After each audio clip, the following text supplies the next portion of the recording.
All right. Welcome, everybody. It is Sunday afternoon. What's today's date? Sunday, November 17th. Welcome back to the stream. We have a couple of messages already. Abdallah sent me a message saying that he has exams and won't be able to join us today. First of all, Abdallah, can I tell you how much I love that you sent us this message? We wish you all the best on your exams. I will send positive vibes into the universe for you, and I know you're gonna do great. And we also have Nano Akia is here. Welcome, welcome. So happy to see you. And yeah, I'm excited to get the ball rolling on finishing up our product list with cart. I was thinking I did this last weekend. I haven't done it yet this weekend. I totaled up the amount of time that has taken up until this point to work on this project. And I think as of last weekend, it was something like 10 and a half hours, including the extra hour that I spent offline working on it. So if we add up the additional time this weekend, it could end up being around what, 12, 13 hours, something like that, which I think is a totally respectable amount of time for this project. So I was feeling like because it was spread over so many weekends, it was taking too long, but then I totaled up the time and I was like, it's okay. You're good. You're fine. Stop worrying. So Monique is here. Good afternoon to you as well. Monique, and yes, Abdallah, we're happy to well, I'll be excited to hear how things went after exams. I'm a terrible test taker. Exams really I'm not good at exams, and my university, so I just finished a graduate program in software engineering. I work for a university. I work for a university called the University of St. Thomas here in St. Paul, Minnesota. And one of my benefits is free tuition. So I decided to enroll in the software engineering program. It was a graduate degree. I was not planning to get another graduate degree. I already had one, but it was free. So it just felt insane to not do it because it was free. And it was one of the most challenging, difficult things I've ever done in my life. It was a good program. It wasn't one of the most positive experiences I've ever had. I feel bad saying that because they are technically also my employer, but it was just very difficult. And so the reason I'm telling you this is because my engineering program had proctored exams. So we were all required to be home for the exams. We had to have software installed on our personal computers. We had to have the cameras on, the microphones on, and it was just a whole thing. So I am already not a particularly good test taker. To also have those exams be proctored was really it was difficult. It was stressful. And then to have those exams be proctored in some of the most challenging courses, like I had to take 2 levels of Java, I had to take Python. I did have to take a front end class. I did well in the front end class, thank goodness. But yeah, so when I hear somebody's taking exams, I have a little post traumatic stress thinking about my own experience doing exams. So, anyways, Lena is here also. Welcome, Lena. We're so happy to see you. Lena left me a really great comment on yesterday's video, talking about her experience understanding display properties and about how, Lena, you said you hadn't quite wrapped your head around display none and what that really meant. So I'm happy to see you here today. If you want further explanation about that, or if you want me to talk more about that, I'm happy to do that. My impression from the comment that you left was that you felt like you were starting to understand that, though. So that's good. I'm glad to hear that because I do think that some basic foundational things like display none, display inline block, display block, um, uh, aren't always clear to a lot of new developers, especially if you're getting caught up in frameworks, right? which I have a video planned here for a stream actually planned for next Friday talking about front end frameworks. So let's see here.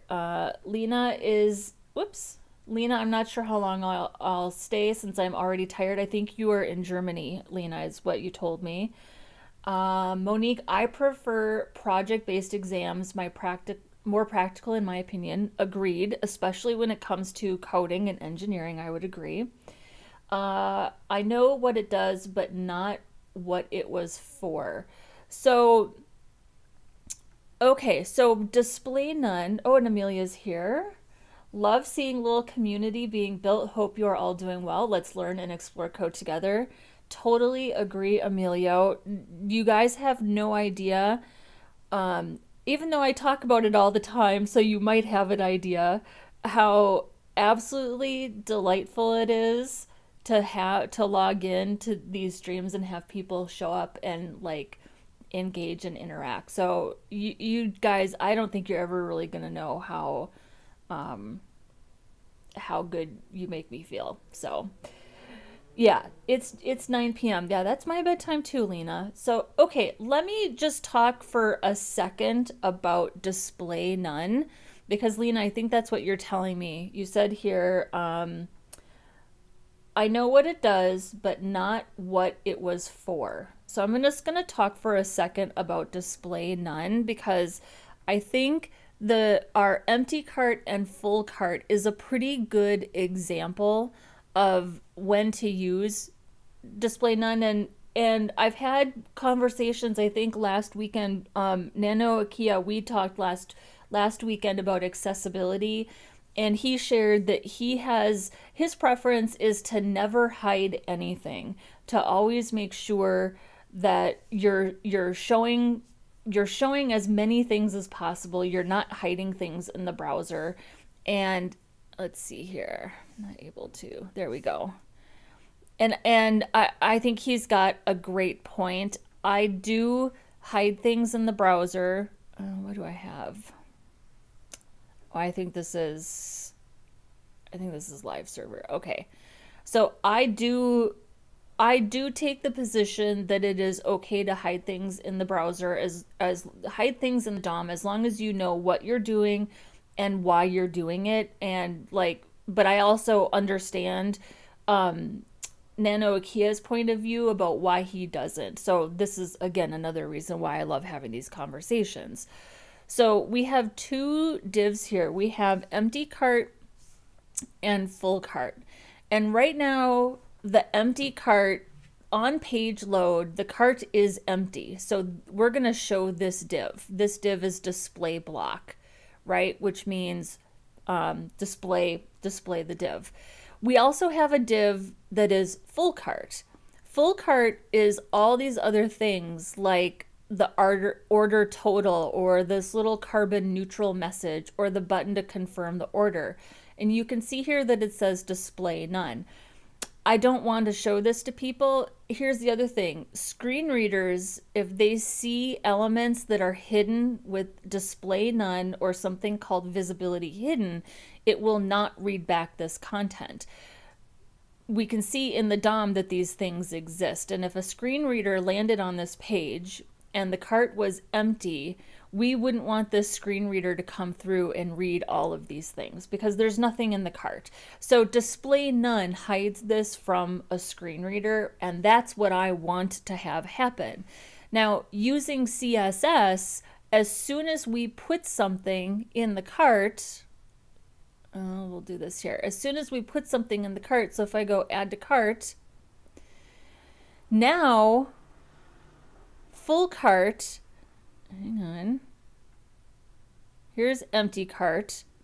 Empty cart has changed from display block to display none because I wrote some CSS here using this has pseudo class to basically check and see if there's something inside this cart container, which we're using JavaScript to populate this list, to basically change this from the cart is previously display none, now it's display block, and we use some specificity to do that.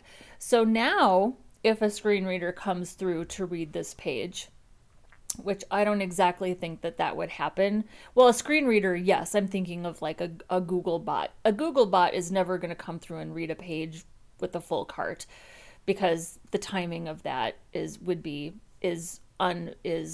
unlikely.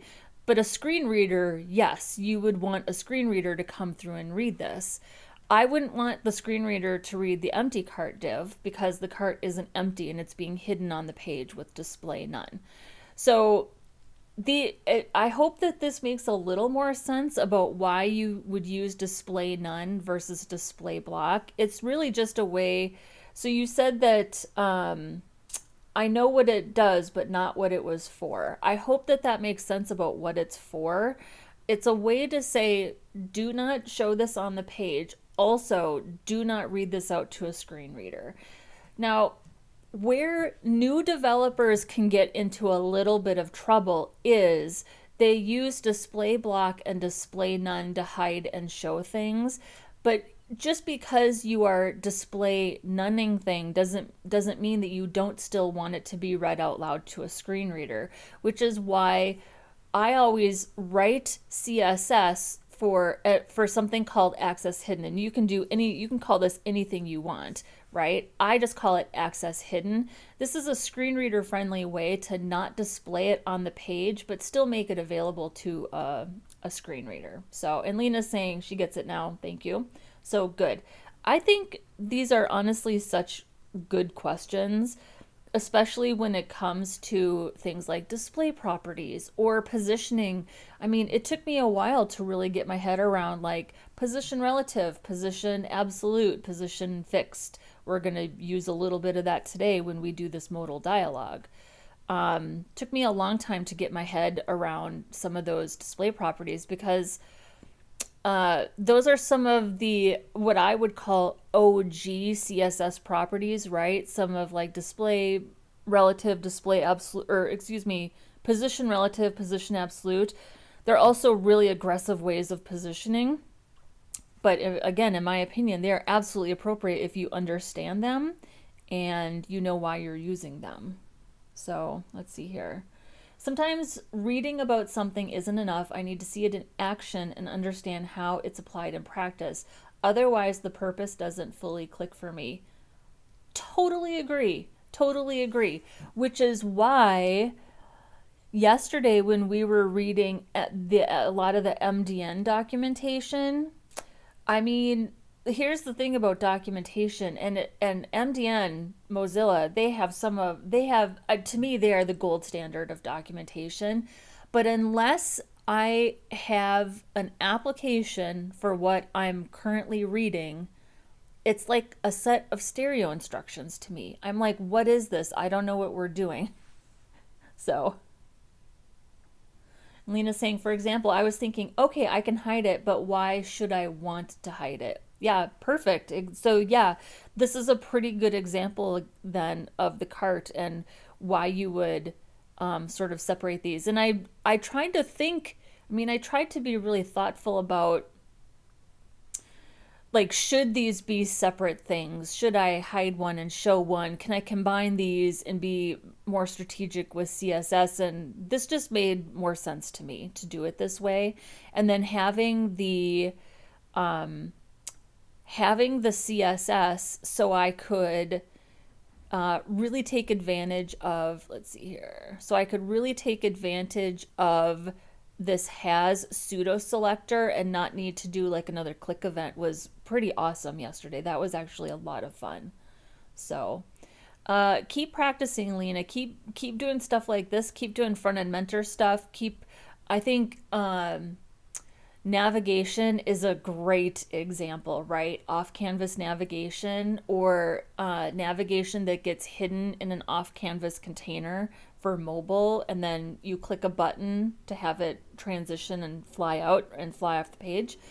Those are great examples of when you would use display none or display block. I think anytime you use a button to trigger showing something or showing an action, it is appropriate to use display none because a screen reader is naturally going to give focus to a button. And the expected behavior is that the user would act on that button to show the content. And if they don't act on the button, the screen reader does not need to read the content. You are giving the sighted user the option to click the button to see the content. It's okay, you can also give that option to the non-sighted user, the person using the screen reader. Let them click the button if they want access to the content. And so those are the cases where it is absolutely appropriate to use display none to hide content. Okay, so nerdy. I could just talk about display properties all day long, clearly. So, okay, modal dialog. So we did this in several streams ago. We're going to do MDN HTML5 dialog. Yes, right here. Okay. The dialog HTML element presents a modal or non-modal dialog box or other interactive components such as a dismissible alert, inspector, or subwindow. We want to make sure that this is in a place on the page. So first of all, confirm order. When we click confirm order, that's going to trigger the dialog, the pop-up dialog. We want to make sure that this is in a place where when you dismiss the dialog, the focus returns to a logical place on the page. So first of all, let's just observe the focus now if we're tabbing through. So here we can tab through all the buttons and all the products. Oh, and it's just going right back up to my browser. So let's see here if I can get it.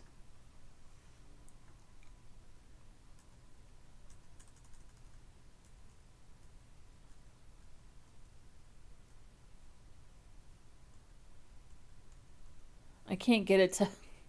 Well, there's nothing in the cart. Okay, duh, Angela, that's why. There's nothing in the cart. So let's put something in the cart. Oh.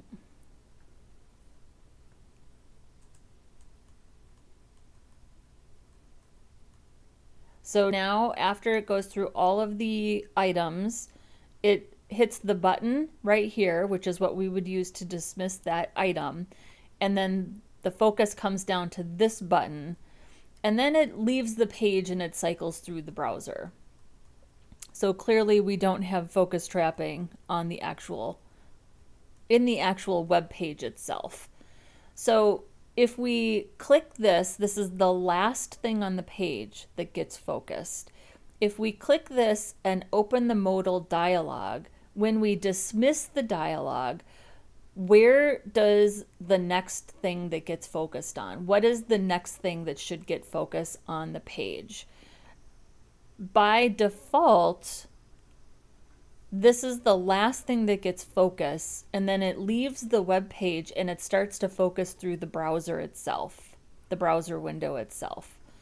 So that's a decision that we get to make. We get to decide when it, and the way we do that is we decide where in the DOM it goes. So when it's dismissed, the next logical place, I mean, I feel like the next, if I can confirm order, open the dialog, and then close the dialog, I kind of want the focus to be back on confirm order. I don't know. So on CodePen, I have a pen using the popover API. Okay, let's see here.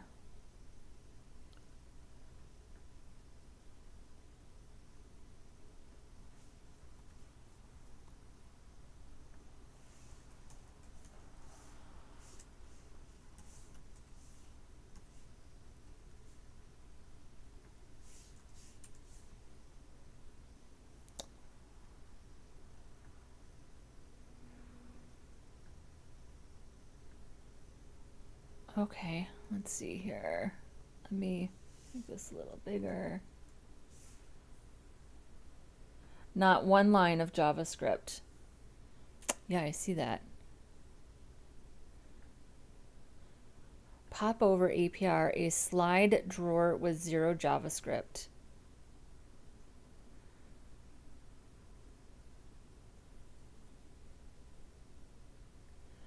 So when you say let's see here.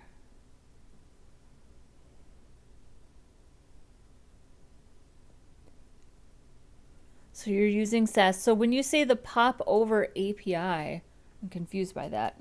Popover API. Oh, look at this. So the popover API provides developers with a standard, consistent, flexible mechanism for displaying popover content on top of other page content. Popover content can be controlled either declaratively using HTML attributes or via JavaScript. Okay? A very common pattern on the web is to show content over the top of other content, drawing the user's attention to specific important information or actions that need to be taken. This content can take several different names: overlays, pop-ups, popovers, dialogues, etc. We will refer to them as popovers through the documentation. Generally speaking, these can be modal or non-modal, meaning that while a popover is being shown, the rest of the page is rendered non-interactive until the popover is actioned in some way. For example, an important choice is made. Popovers created using the Popover API are always non-modal. If you want to create a modal popover, a dialog element is the right way to go. There is significant overlap between the two. So this is saying you use one or the other. There is significant overlap between the two. You might, for example, want to create a popover that persists but control it using declarative HTML. You can turn a dialog element into a popover. Okay, wait, you can turn a dialog element into a popover.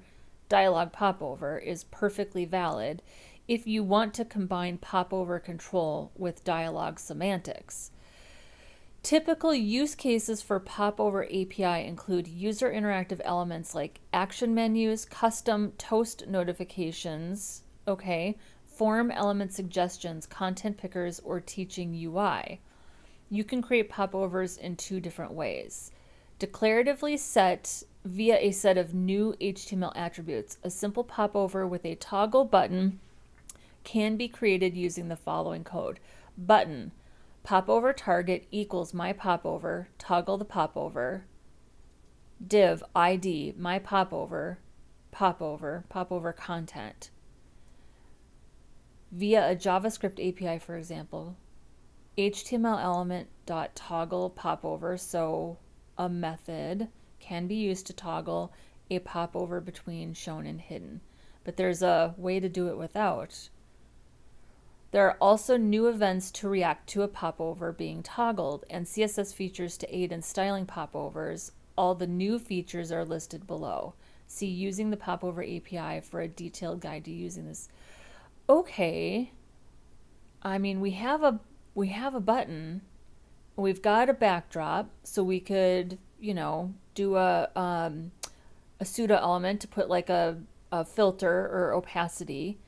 The popover open pseudo class matches a popover element only when it is in the showing state.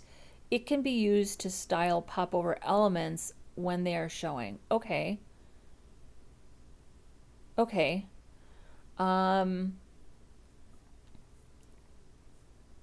Yeah, let's try this. Hang on, let's look at this code pen a little quick. Okay, now that I've read the documentation. So we have, where's our button here?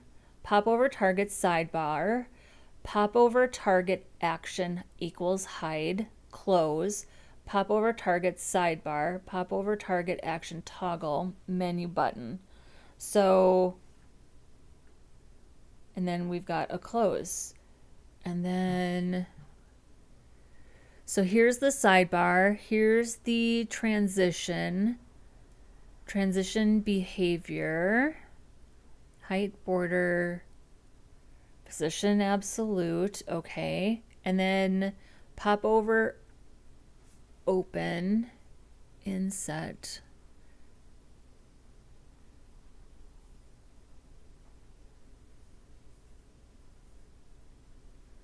left, transform, Starting style. Is this a layer? Okay, and then here's our backdrop. Yep, okay, so there's blur on the backdrop.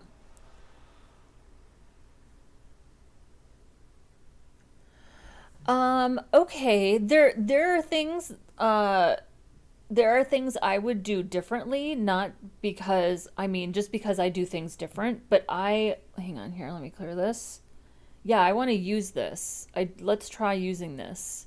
So, and I'm getting a thing. The chat is YouTube is telling me the chat is being disconnected and reconnected. So sorry about that. Hopefully things are okay on your end for you guys. Okay, yeah, I want to. This is yeah, basically we would need to do this. And then is there focus trapping? So if I click that and I tab,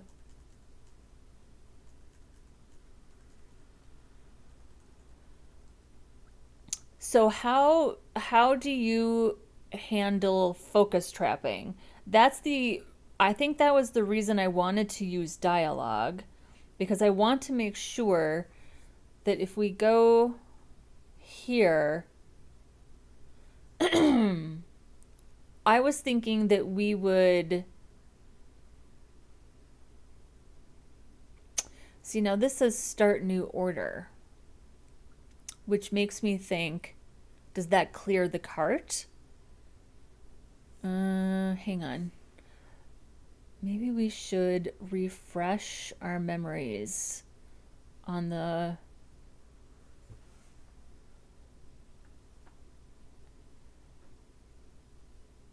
colors, typography, font.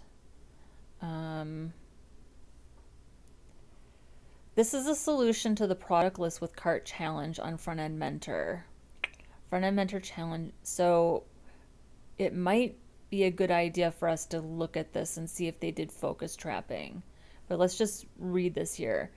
Add items to the cart and remove them. Check. Increase and decrease the number of items in the cart. Check. See an order confirmation modal when they click confirm order. Reset their selection when they click start new order.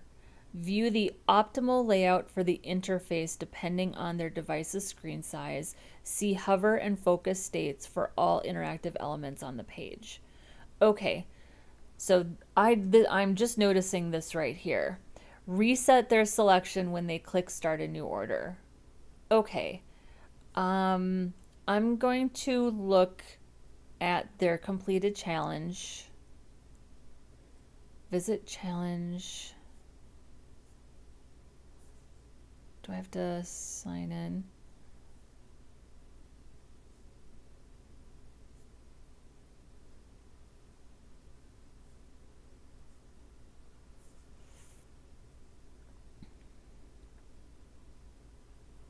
Visit challenge page. Confirm confirmation modal. Gonna let me look at the. Are they gonna let us actually look at the completed?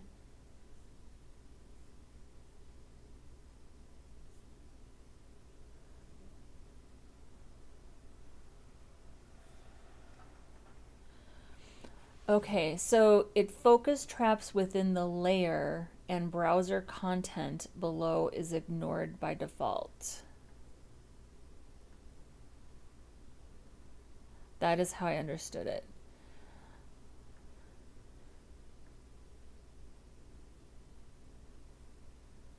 So when I click the menu here and I tab through, it leaves the CodePen window and it goes down to like the CodePen footer.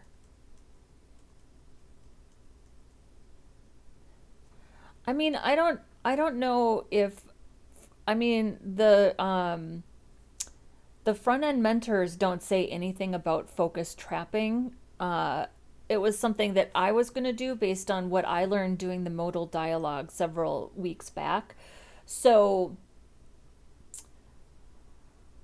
I don't know if it matters. I mean, it makes sense to me now that I know that focus trapping is a thing. I want to see, this is a solution, product list with cart challenge on Frontend Mentor. But this is not the solution. It just brings me back to the page. Do I have to be...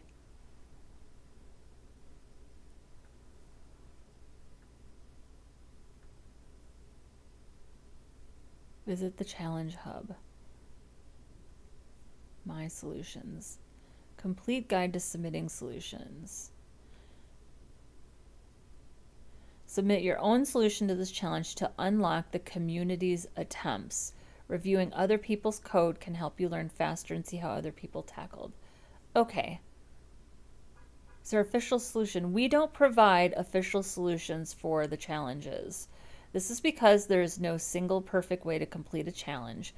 Instead, you're encouraged to review. Okay. I think that I want to do this popover, and then let's get this. So that's expected behavior, that it comes outside the window. I'm not sure that, I mean, I kind of like that it should ignore all other content not in the modal but still access the browser. Oh, as you should never lock a user in the window. Okay. Okay, that makes sense.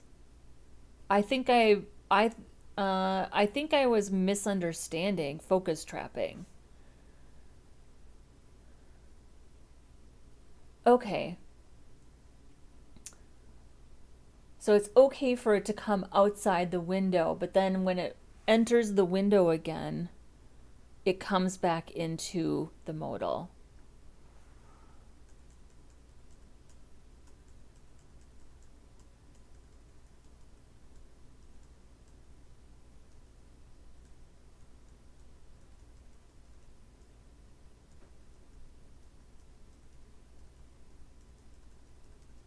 Okay, CodePen's a bad place to do this. Let's do it. Let's do it. That makes sense to me. Thank you for that clarification.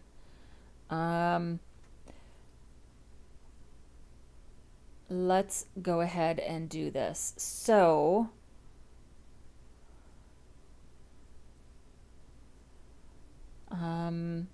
okay, so our button, so we're gonna have a, so you, okay, Angela, use your words.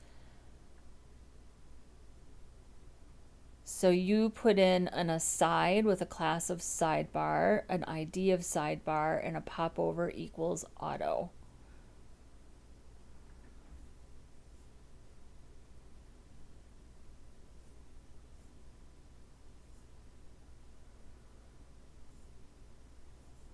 And this is all JavaScript. Okay. Okay. Yeah, let's do it. So I'm going to put, where am I going to put this?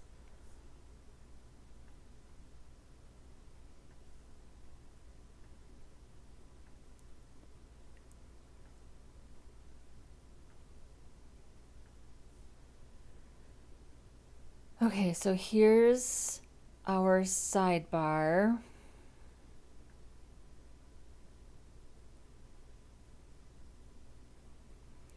I kind of want to put it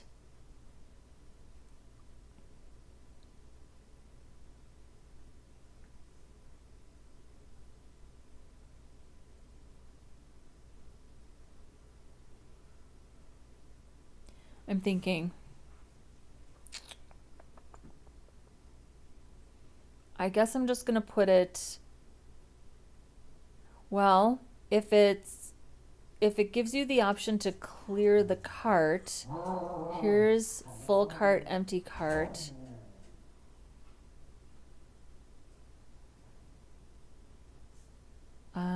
I don't want it to be, inside full cart, although that would hide it.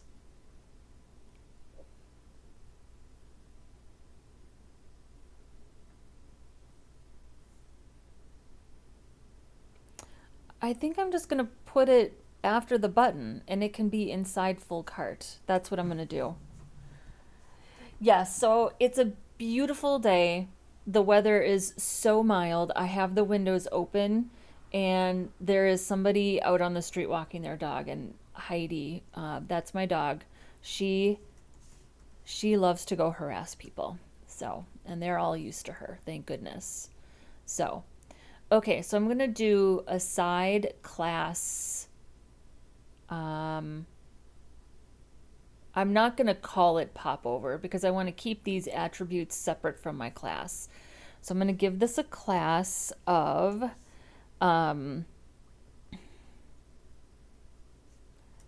modal. We'll just call it a modal popover. And an ID. I guess we can give it the same ID just for the heck of it. Oh, do we want the ID in the class to be the same? Does it matter? Modal popover. And then you used popover auto.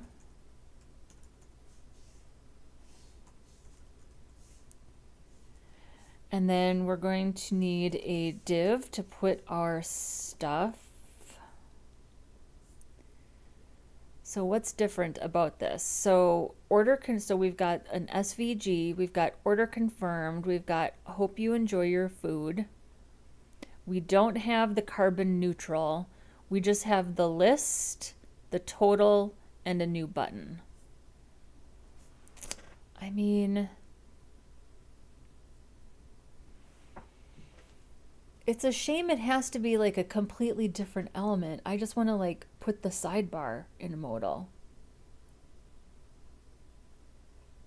But it does need to be a different element. I know that. So, okay. Class. I'm gonna give this what did I call this up here? Cart container, cart popover. So that's where our list is going to go. And then we also need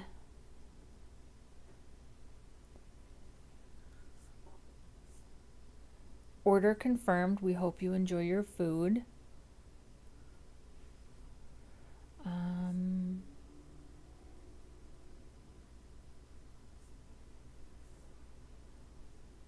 I'll say this is an H3. Give this a class of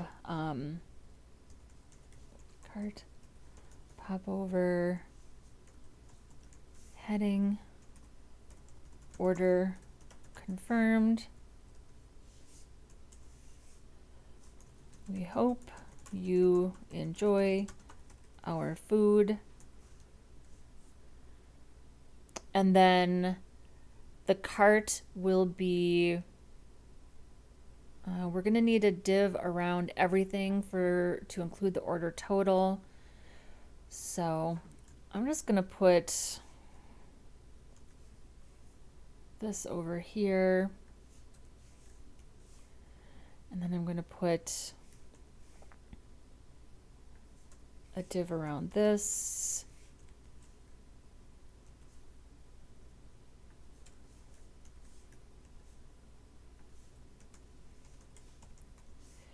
And I'm going to say cart popover container. I'm just going to make a note for myself. This is the wrapper with the background, and it's got a border radius, so I don't forget.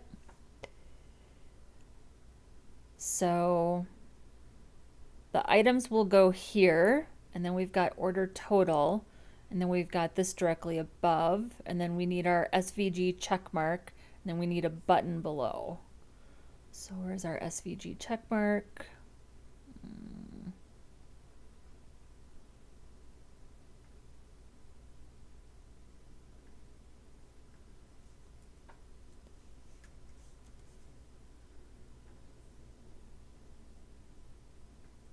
We'll put this right up here.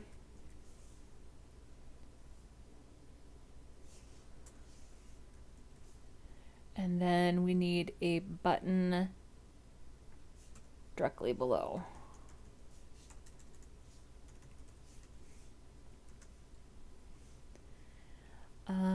Okay.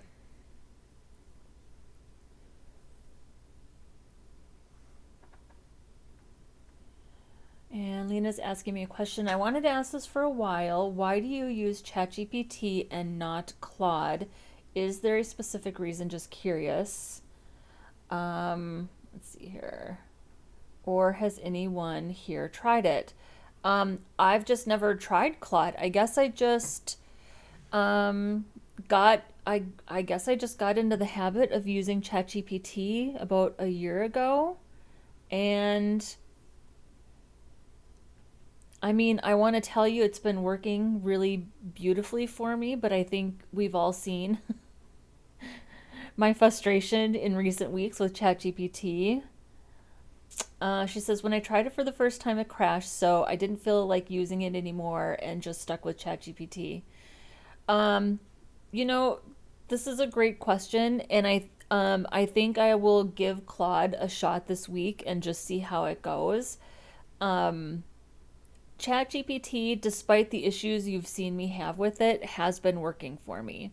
So it has helped me. It has helped me immensely, especially with a lot of the things that I do at work, a lot of code refactoring, and it has really helped me too on these streams. Just had a few situations where it didn't help as much. So, and that's okay. Okay, so I hope it's okay. I'm gonna use some of your code because if I was just, working along and doing my own thing, I would be Googling and going to CodePen and relying on the generosity of other developers and the work that they publish. So I hope that that's okay. We're also going to need, yeah, I guess this button is also, we're going to have, well, I'll just copy this here. I have to think about this. So this button is going to, I'm going to make some notes here. Excuse me.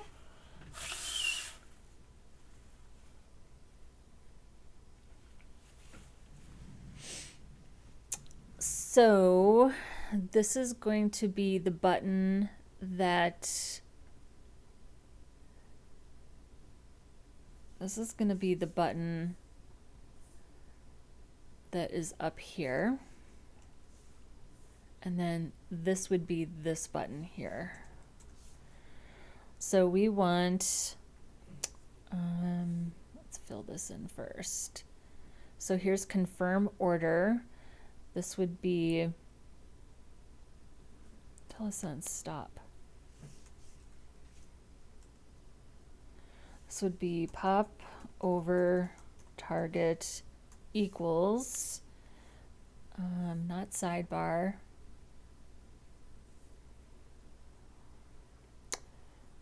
It would be modal popover. Oh, right below me. Modal popover. And then it would be pop over target action toggle over target action toggle.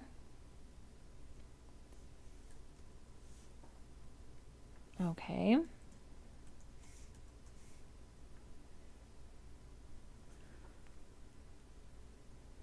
Pop over target, modal popover, pop over target toggle. So then this would be pop over target, hide.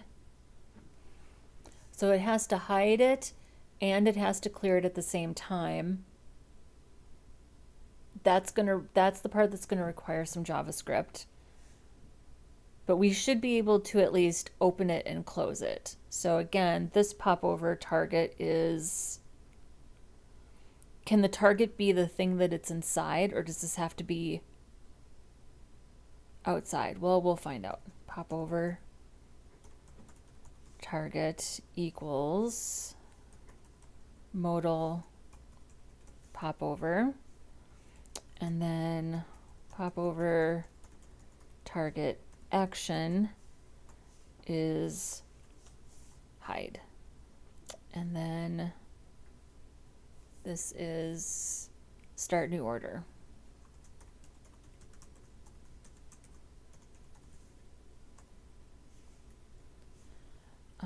Okay.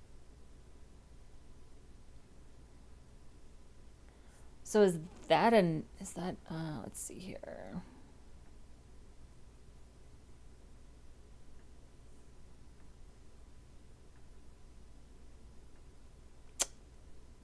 Whoa.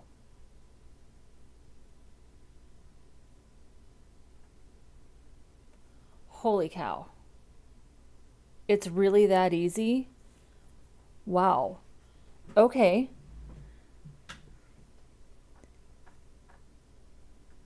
That's insane.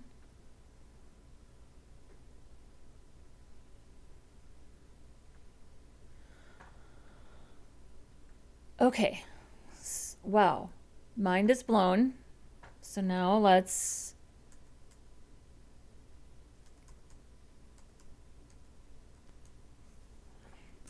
we trigger it. So with this open now,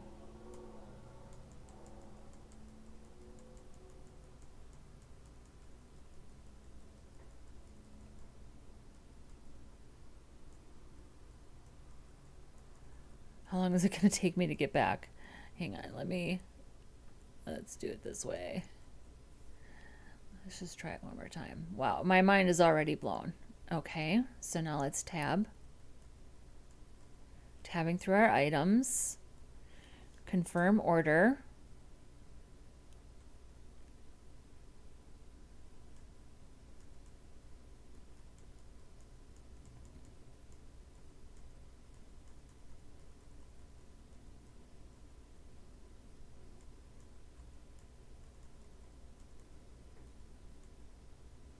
So it does, when it enters the window, it doesn't automatically come back here, which makes me feel like we just need to move it to a different spot in the DOM, right?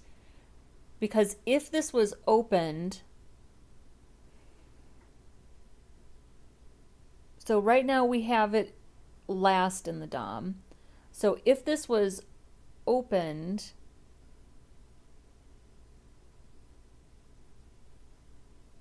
that's what I want to try. I want to see if I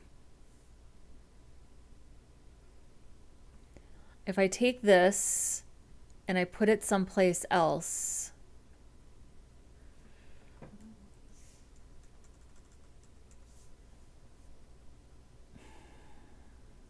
so if we put this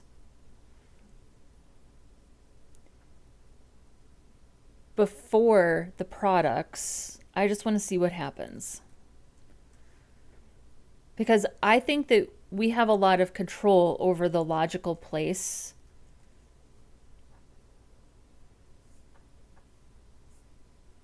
The logical place where things get focus. Okay, so now I'm going to tab.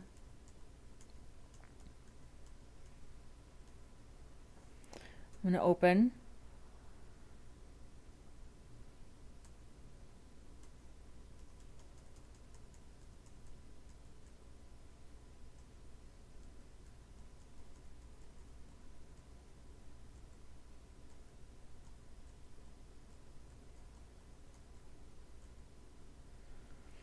So even with this moved up in the DOM, when the focus enters back into the window, this is not the first thing to get focus.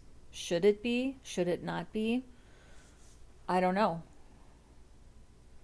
There's nothing in the specifications from Frontend Mentor that says anything about focus trapping. It just says that any interactive element needs to have a hover state and get focus. That's all it says. Um,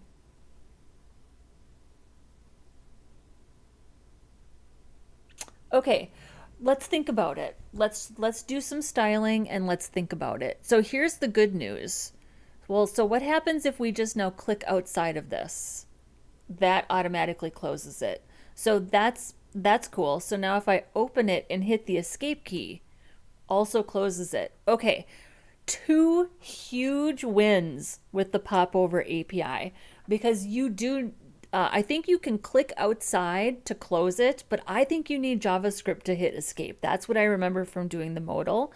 So that's already a huge bonus to be able to click outside to close it and hit the escape key to dismiss it. That's big. So I want to just spend some time thinking about focus and focus trapping and where the focus should go. I'm going to tell you right now, I do think that if this modal is open, it should trap the focus, and you should not be able to leave that dialog without specifically closing the dialog. But I could be convinced. I could be convinced to go another way. So let's go ahead and get this thing. Well, first of all, does my order total just work? Is that just a thing that's working? So, oh, this is not working. So did I accidentally move that? $33.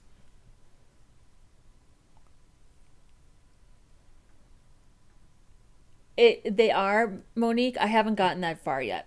They absolutely need to. I'm just not there yet. So we're getting there. So I just wanted to get the basic functionality working first. We're gonna go ahead and get these items also displaying. And I also need to make sure that the order total is displaying correctly. Right now I have two instances of the order total and it's only grabbing the last one and putting in the total. So modal, yep. Yeah. So no, it's a very good observation. I'm not there yet. So I wanted to make sure this is working.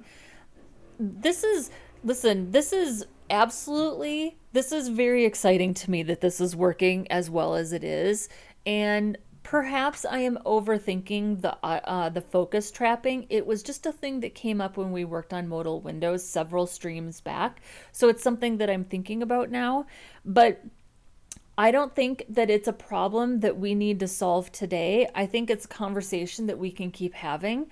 And I think it would also be really interesting to talk to somebody who absolutely relies on a screen reader in order to view the web and to find out from them what the expected behavior should be.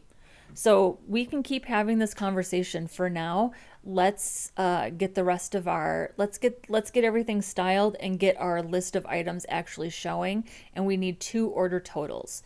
So because I copied this down here, so we let's see here. Let's do the first things first. Let's get our order total working correctly. So let's see here. Here's our add to cart. So we're gonna do,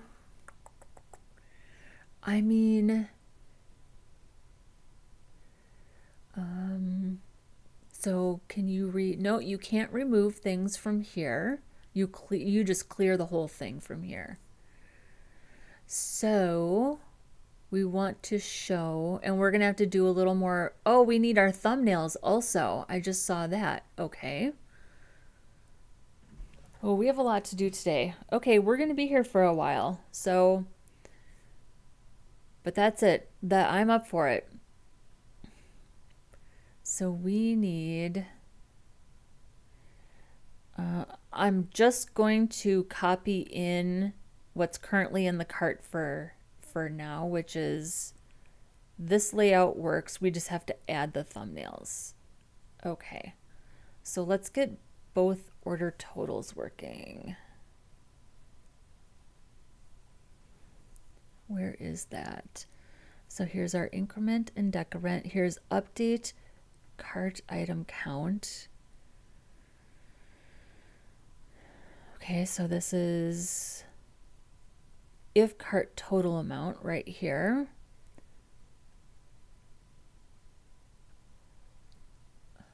So we just want to put this,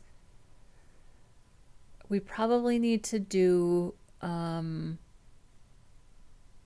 here's the items, here's the cart count element, here's the cart total amount. So we might just want to give this,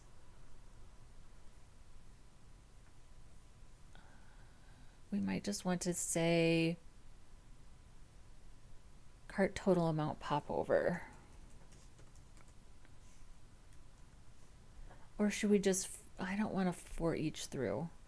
So cart total amount popover, cart total amount popover.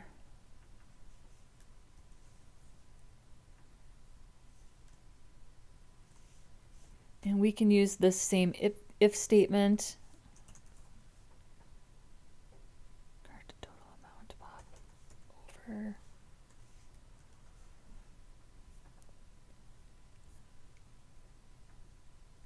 Okay, so now we have our amount back. Confirm order. There we go. Good. And then does this oh, that just dismisses it. Okay, that's fine. Yeah. Okay, good. So now let's get our list in there. So here's our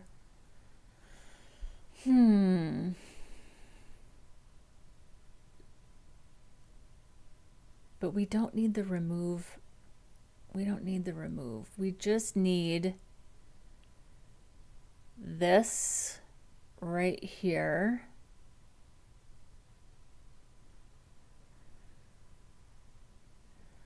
So we want to do,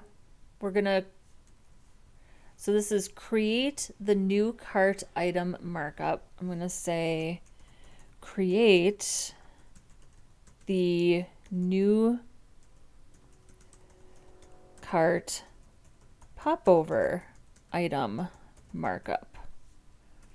So I'm going to say const cart item popover equals document, oh yeah, create element, which was an article. So I think in this case I would do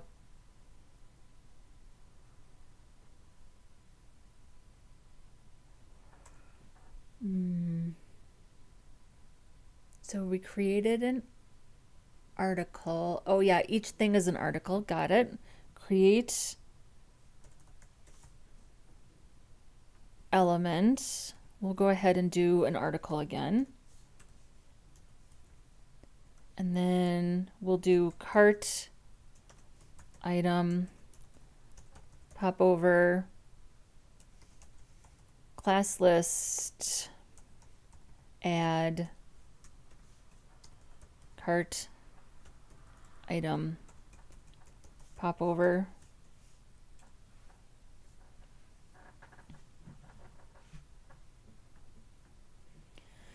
So popover API does not have focus trapping as it has multiple uses, though it can be added with JavaScript if you need focus trapping in the correct if you need focus trapping, the correct element is dialog. Just read that on a blog.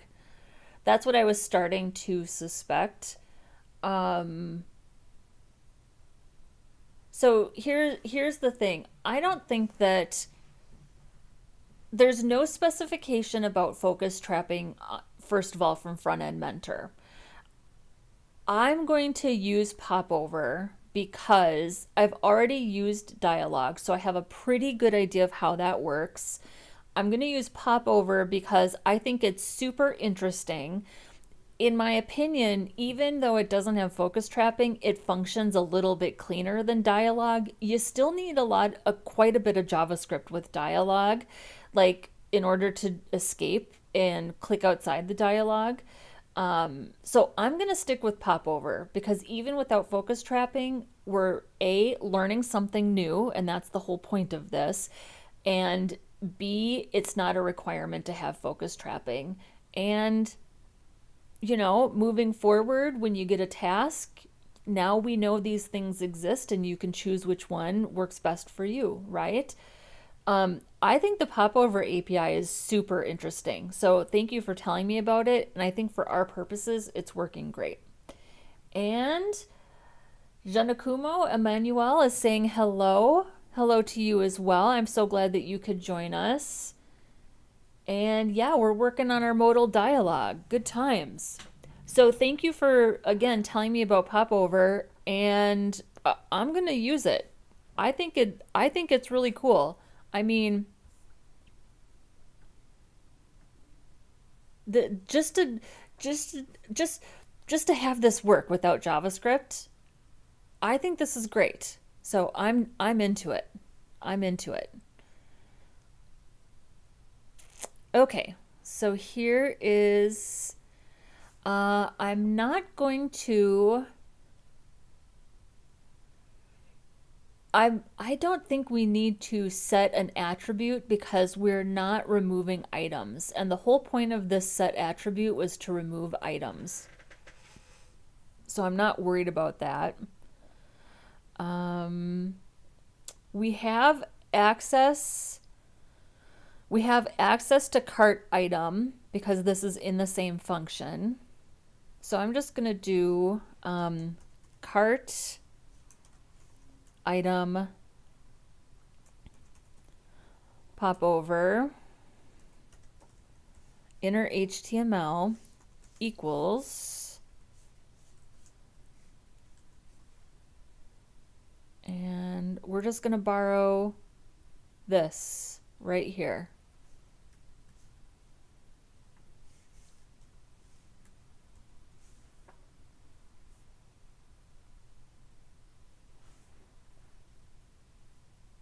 So, and it's still all inside. Oh, did I move this back? I'm going to move this back since it doesn't have focus trapping, and moving it in the DOM doesn't seem to really impact where the focus goes. I'm just going to put it right back underneath this button. And then all of the styles have access to this parent full cart on the div. So I feel like that's going to work. Okay, well, let's try it. So add to cart, confirm order. Of course not. Do we have console error? No.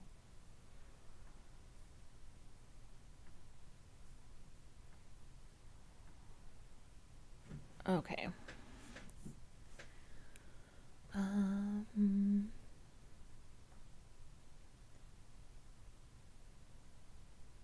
Oh, is it because, I mean, doesn't item name, current quantity, item price,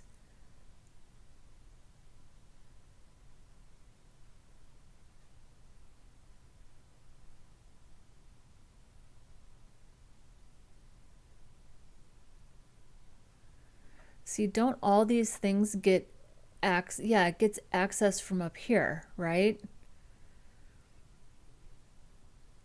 Well, item name, it gets it from the grid item, and it's all inside add to cart. Cart item.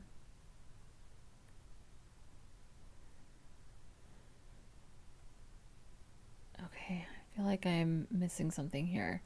Create the new cart item markup.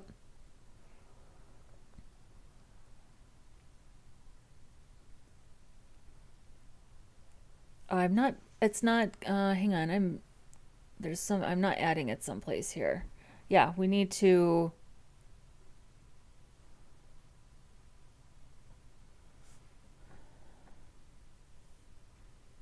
Hang on. I'll find it.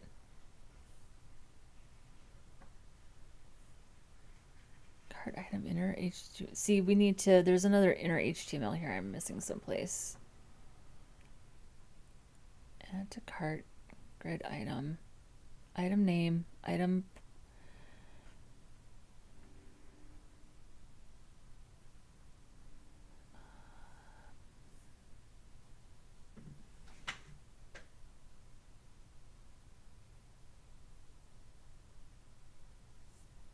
I know I'm just missing something here.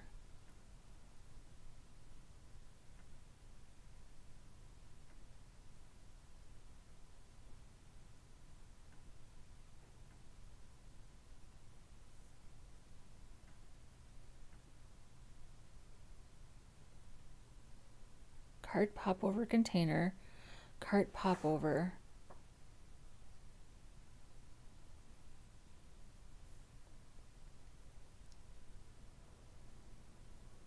Cart container, cart item. Hang on, where is...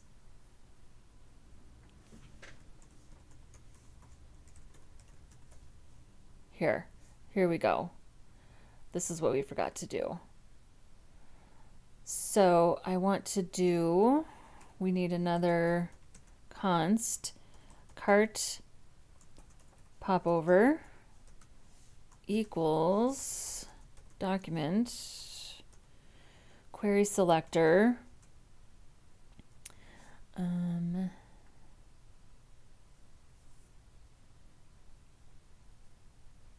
cart popover container.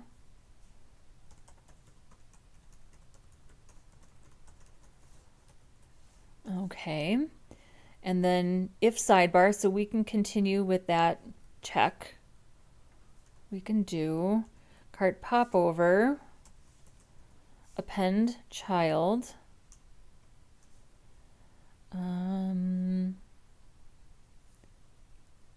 cart item popover right here. Oh, it was right beneath us.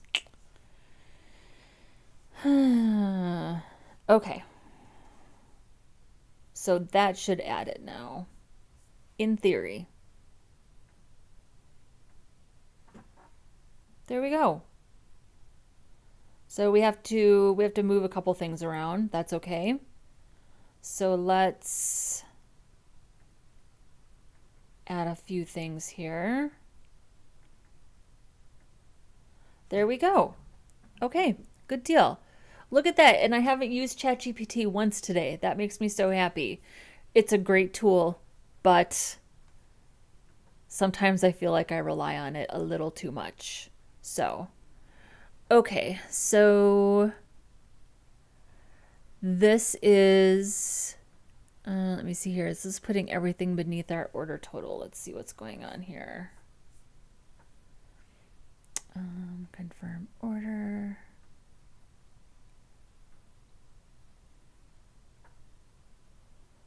Supreme Overlord says, "Hey, what's cooking?" Well, not too much. We're just we're working on something called a Frontend Mentor product list with cart challenge. So yeah, if you're here for some good old-fashioned HTML, CSS, and JavaScript, you're in the right place.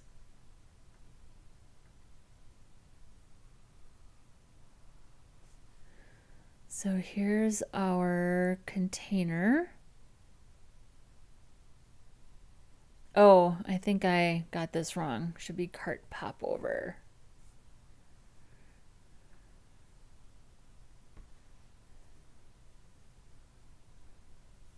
Let's see here.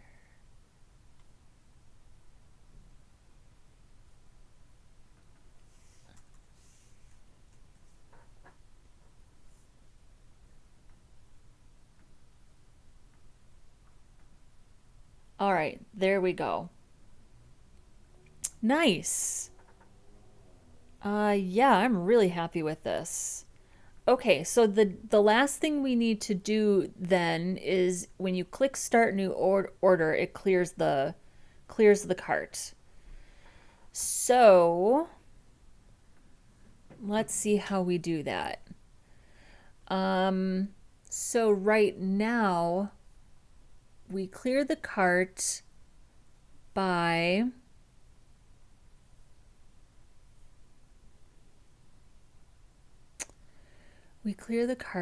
what's the easiest way to clear the cart? Just removing the array.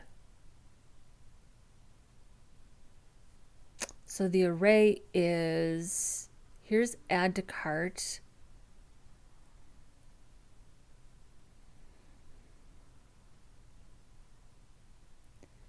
So you can increment and decrement, but incrementing and decrementing doesn't actually remove anything from the cart. So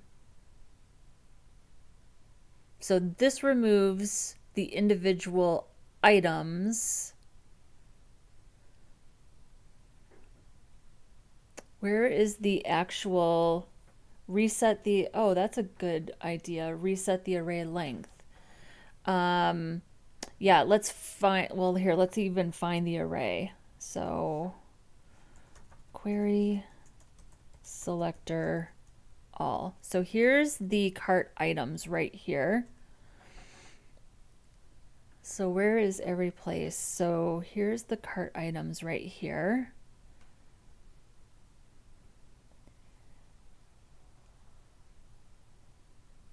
Your cart. So the button would be,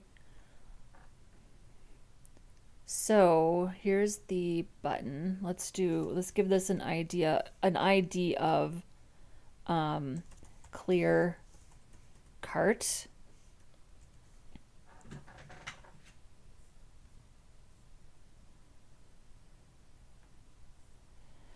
And I guess I don't think it needs to be part of update cart item count. It doesn't need to be part of increment or decrement.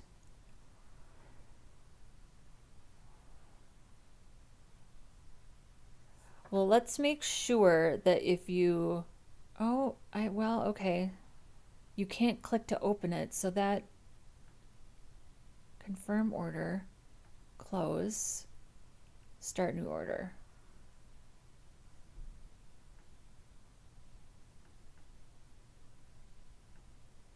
$25, okay.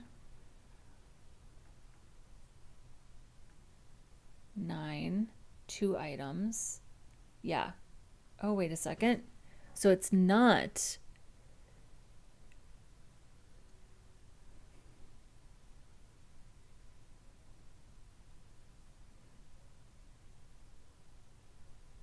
Yeah, reset the array length. MDN reset array length. Array length. How do I empty an array in JavaScript? Let's just do a good old-fashioned Stack Overflow. Go away. Okay, for instance, how can I empty that? Oof. Just reset it to an empty array. Oh, just length equals 0. I like that one. Okay, so where am I going to put this now? Toggle. I kind of want to put this. I kind of want to put this here.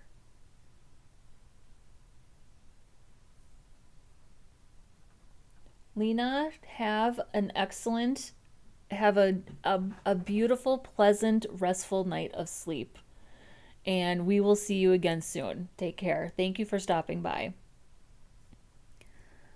Okay, so I think, well, I guess I can put it any place, but I'm going to make it just a separate function. So I'm just going to do function Clear cart. I'm just going to say function clear cart.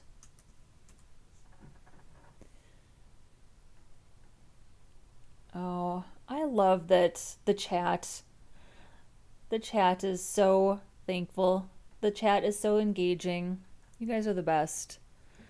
So, okay, so let's go ahead and document query selector, and let's get our button here. Clear cart.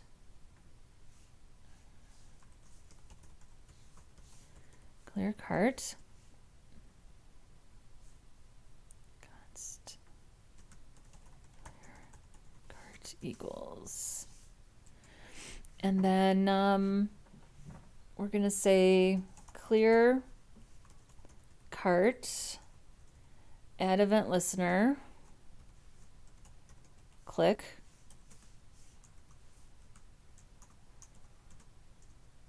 Oops.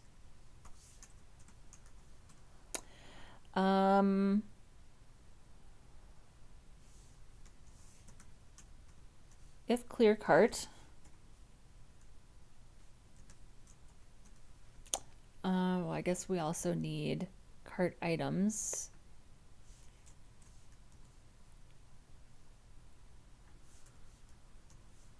If clear cart,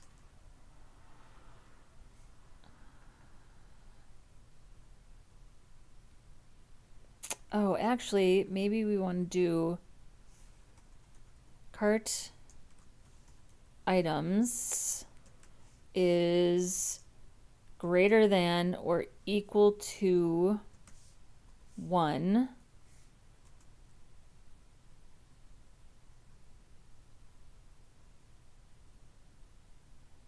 The cart, okay, I just want to console log make sure I'm doing this right. Console log cart items.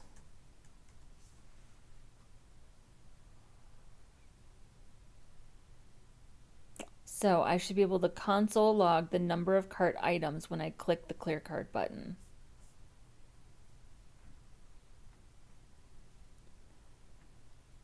Where are we here?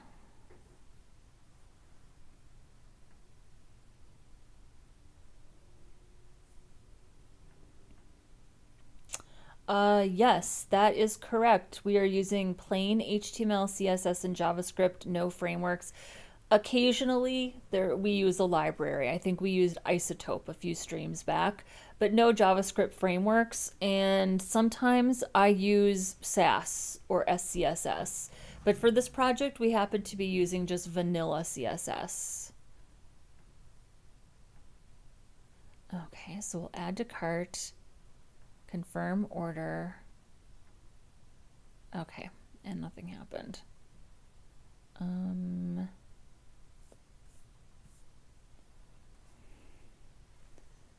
Oh, well, that's because we haven't initialized this yet.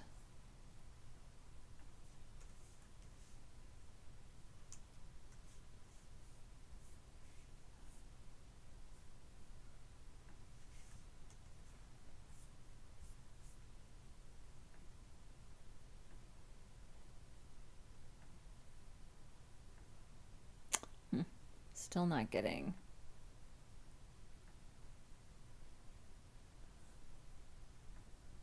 You are welcome. I'm a big fan of the basics. So let's just do, I just want to see if I can console log clear cart. Should I do, is it better to do get element by ID?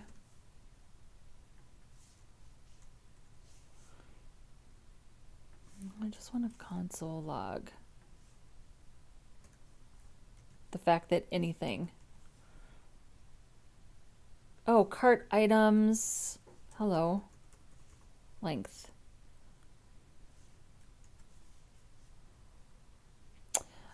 Wait, is it a property or a length method? I think on, isn't it it's a method, I think. Nope.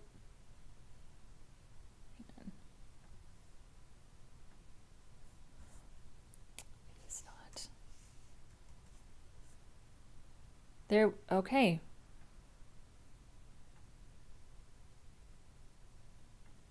Oh, but it's on page load, so that's technically working. Okay. Cart items. Oh, stop.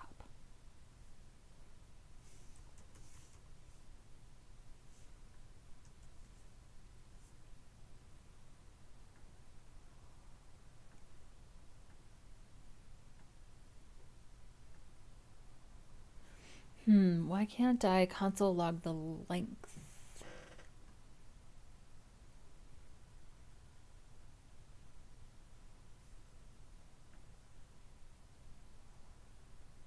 When I click that button.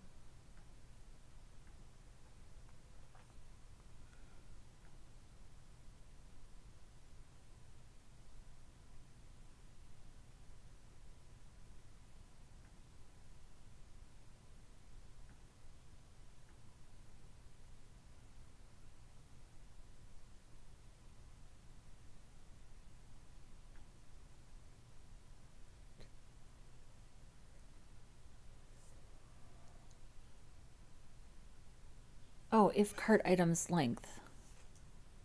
Oh, come on, Doc. You're driving me crazy.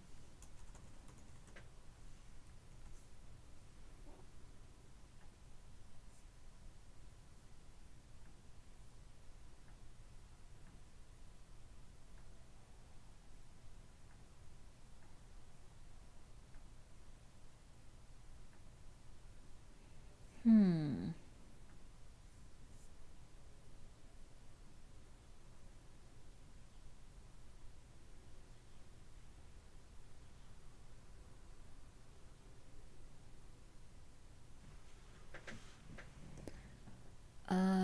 Okay.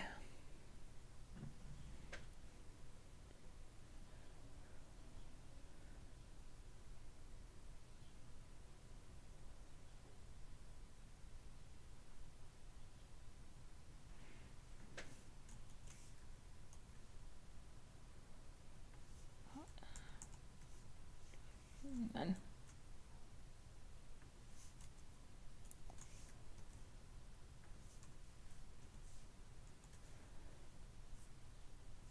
Oh, I suppose.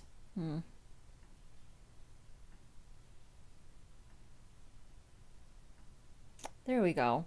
Oh, but it says 0. Well, if it's an index, I suppose.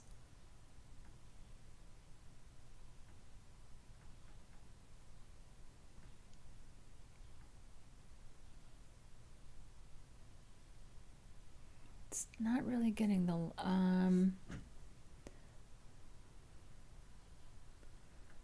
okay. I think this has something to do with the loading.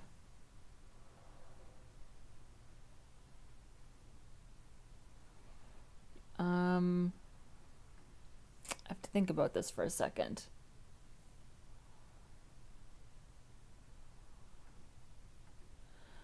The popover has an error with the second item where there were 2 lemon meringue pies. It only showed 1. Can you put 1 macaroon and 2 lemon meringues again? Yeah, I didn't notice that. Okay. 1 macaroon and 2 lemon meringues. Oh, yeah.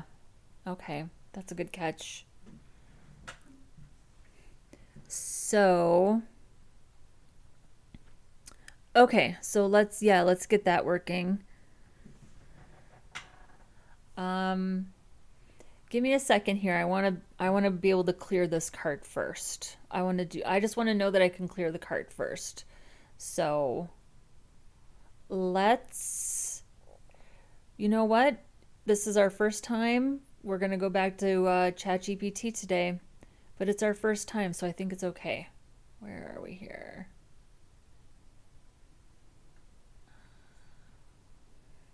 Tabs. There we go. Okay.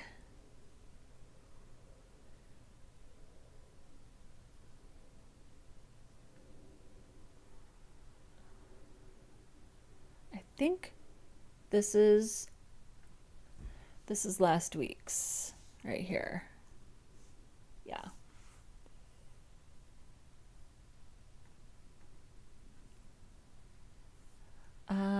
Okay, so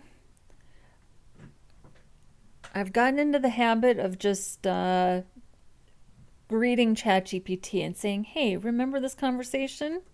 Hi, I'm going to continue this continue this conversation. Can you please remember the previous chats when I ask you questions? Thanks.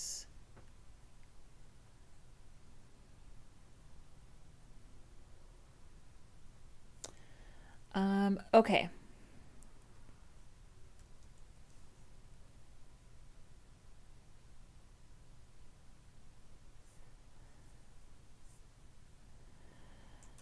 Great. I'm trying to clear the cart when I click a button with an ID, clear cart. I think the best way is to reset the length of the array, but I'm not getting an accurate array count. Here's my code.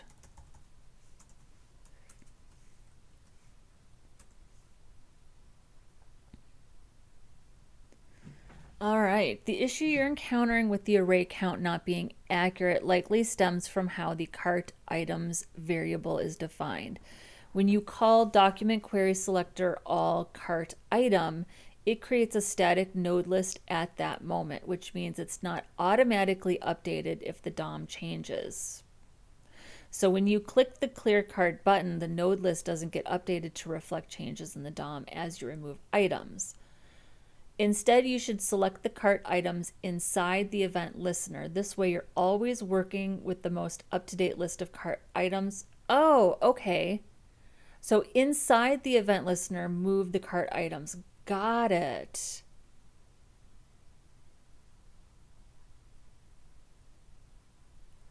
Okay, this makes sense to me. Okay, and then update the cart item count and total amount after clearing. So we were almost there. We were almost there. Yeah, let's try this. So use cart items for each item removed to remove each item from the cart. So this is checking, so this is using length to check the length, but it's for each through and then doing remove. Yeah. And then update the cart item count and total amount after clearing. Yeah, because we have to update the actual cart itself, right? When you click it. So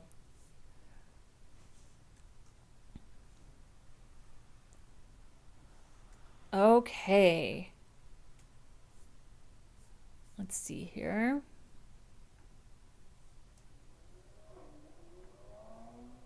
So we'll add to cart, boop, boop, boop.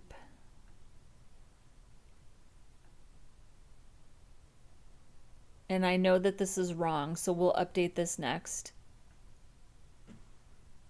Boom. But it didn't, we need to reset this also.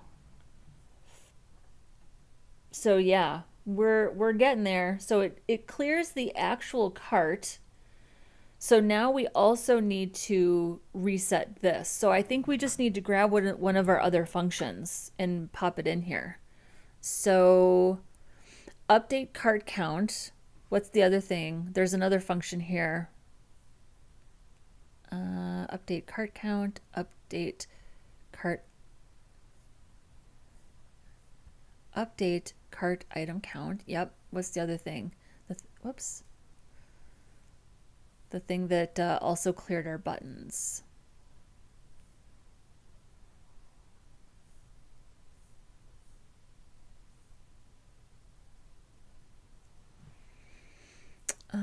It might, and it's also probably,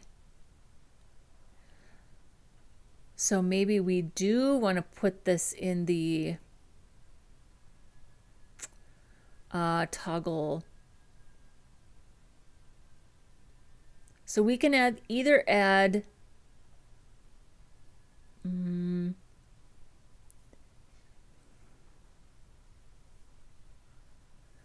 so we just have to clear the buttons. So do we put clear cart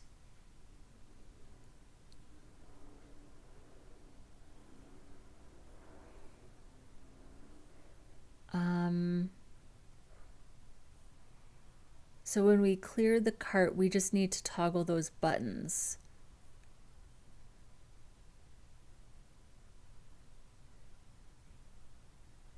Maybe we can just do this.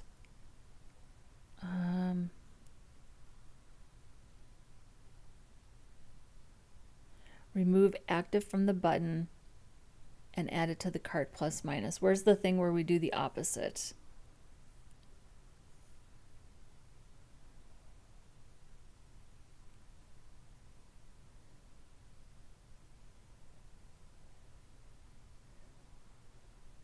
This right here. Add functionality to remove the item from the cart.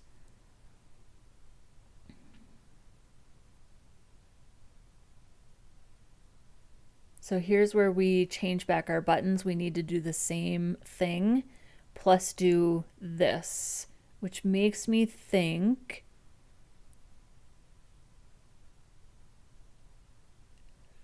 that we can just duplicate this.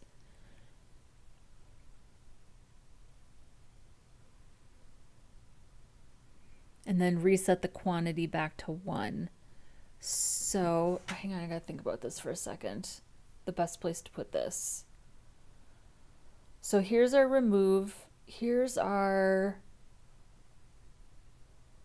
quantity. And we have access to this because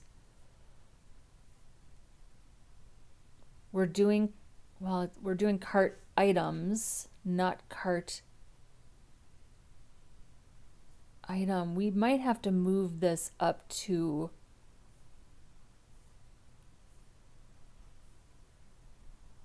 it might make sense to move this up to the add to cart. In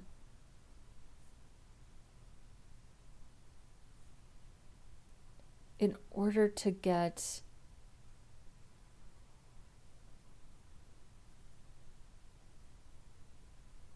cart item,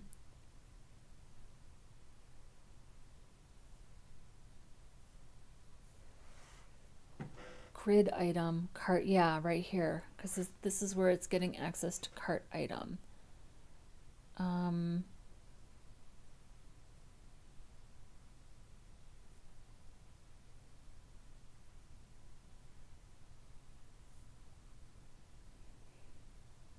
And I need access to that anyways because my cart count is off. Okay.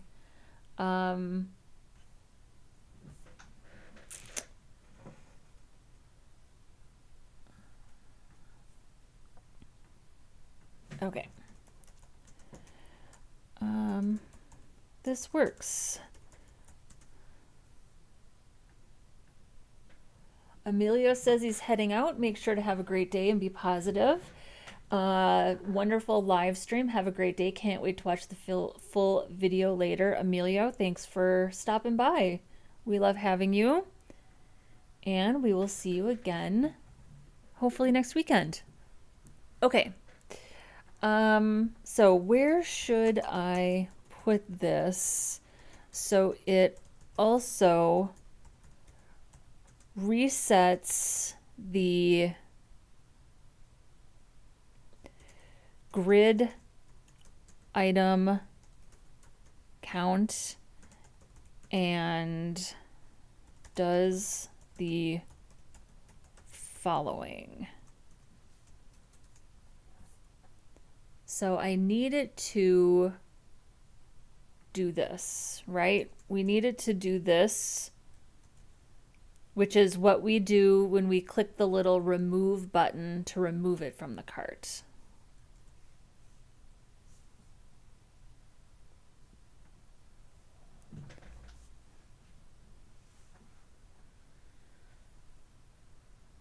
Ugh, failed to edit. It looks like my previous attempt couldn't match the existing clear cart function. I'll add the logic to ensure it resets the grid items and properly resets. Failed to edit again. I'll add this change now. I'm just going to close this. Here's what I tried to do. Add logic to reset grid items. After removing items from the cart, I added logic to reset the grid item quantity, button classes, and set the quantity to 1. Update button states. Specifically, the cart button would get the active class added back, while the plus minus container would have the active class removed. It looks like the existing clear cart function wasn't correctly located in the document, which caused the update to fail. Okay, I'll put it in here.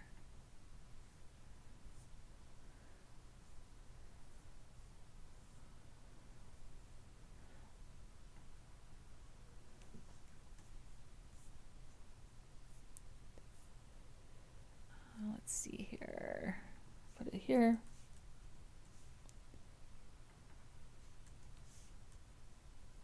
And then I'm going to put this. You know what? I'm just gonna. We'll just give it a fresh copy. And if we need to roll back, we can. Okay, I think I can just do code review.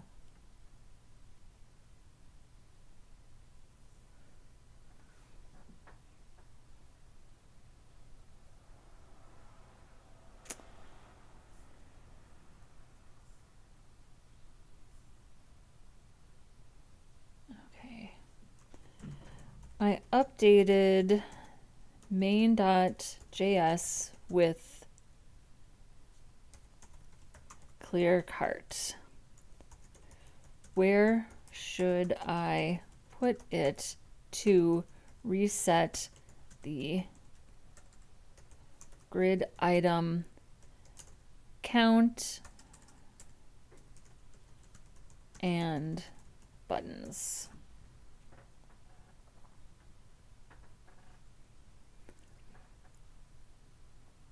Okay, reset the grid item count and toggle the button states back when you clear the cart.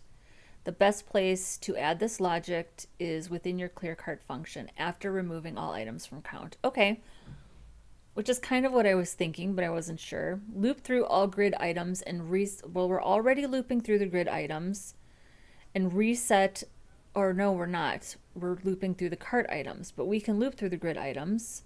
Reset the button states and quantity for each one. Add this logic immediately after you remove all items from the cart before calling update cart item count. Here's how you can modify the clear cart function. So here's our clear cart button. Here's our event listener for the button. Here's our cart items. Here's how we loop through all of the cart items and remove them. And then we reset the grid items.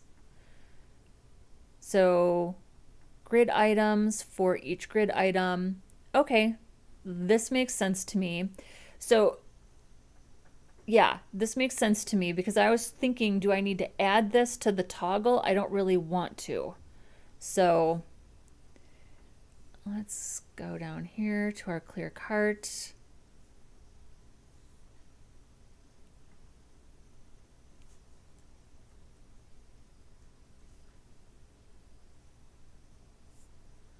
So let's see how this works.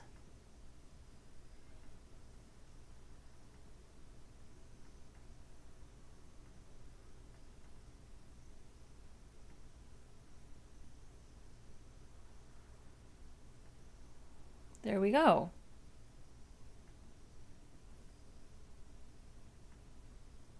Oh, but it didn't really clear the cart, did it? Or it didn't really clear this. So we also need to clear this. Let's see here. So we also want to, for each cart item, we want to do this exact same thing for the popover items. So let's find that.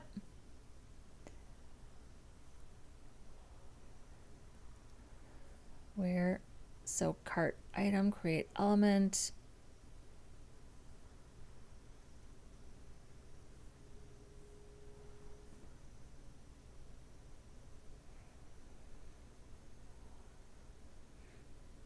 Yeah, we can just do const cart item popovers equals document query selector all, and this is cart item popover, and we should be able to do the exact same thing here.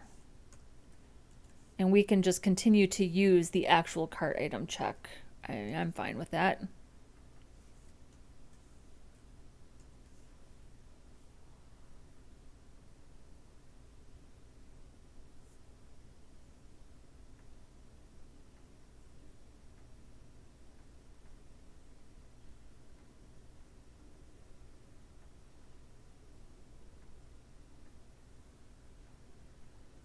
Okay, so now we need to make sure that our quantities are working for the popover,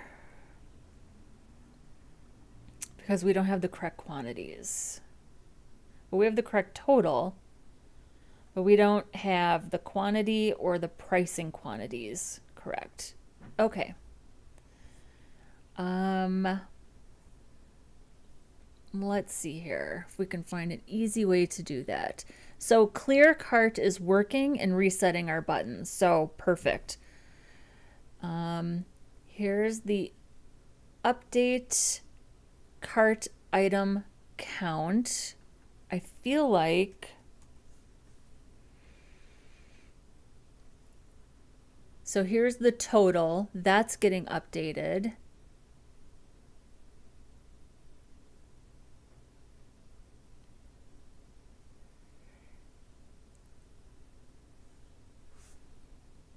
I feel like this right here, update cart item count. So that gets updated here. When you increment and decrement, it gets updated here when you remove items. Plus it gets updated just when the toggle is called, and it gets updated on page load.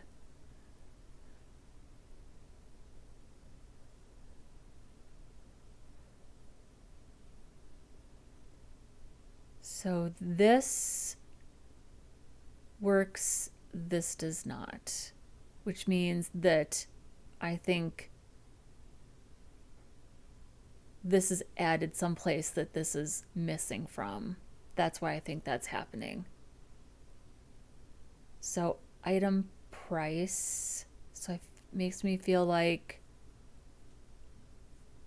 the setup function.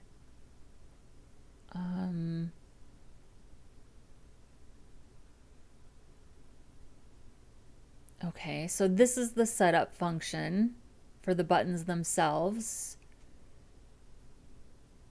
Yeah, see, cart items.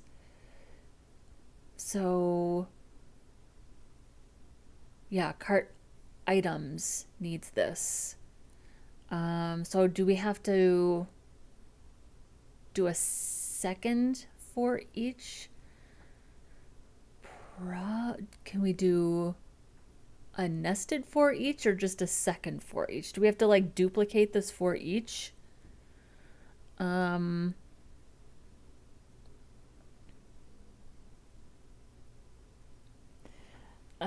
Okay. I'm just going to ask Google a random question here. Can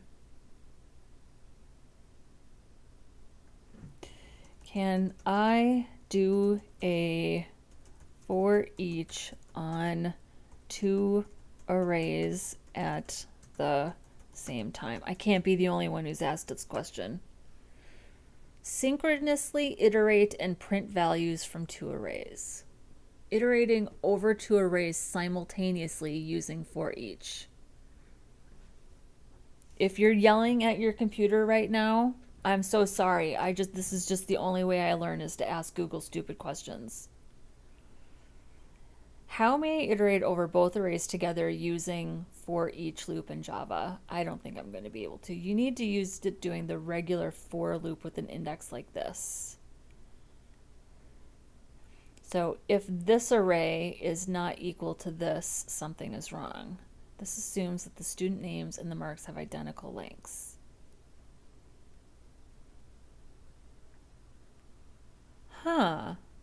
So, okay.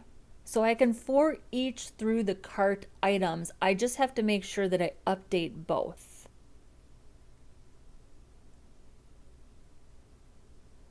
But this item is specific to the cart items. Okay, you know what I'm going to do? We can just do a second one. It's fine. Cart items, cart item popovers equals document query selector all.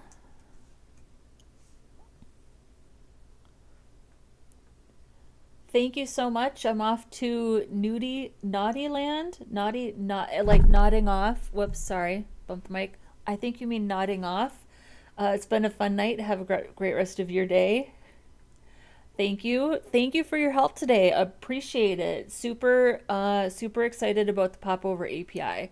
And I appreciate the conversation. Have a great night, and hopefully we'll see you next weekend. Bye. Cart item popover. So I'm just going to do a second array with all of the items from the popover. And then I'm going to do this.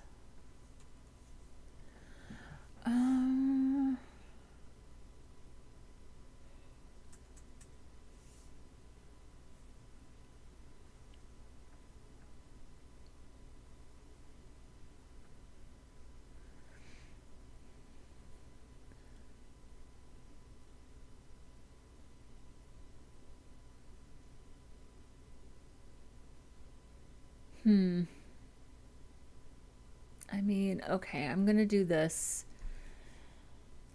And then I'm going to ask ChatGPT for a little refactoring help. So I'm just going to do the exact same thing here. And that should update the quantities.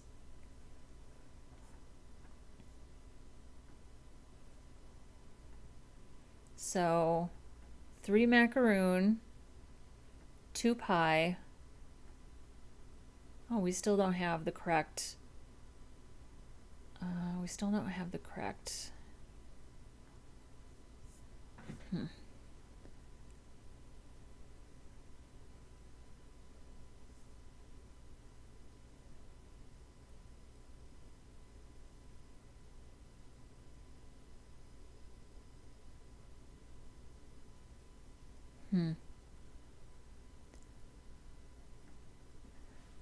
Cart item popover. Do I have the right markup?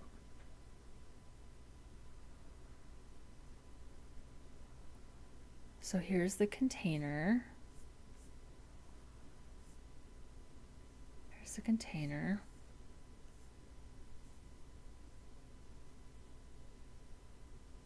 Yeah. cart item popover.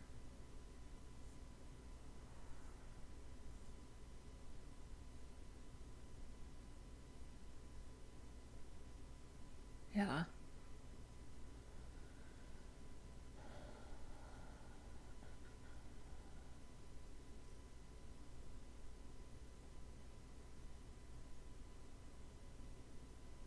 Okay, so cart count element. Hang on.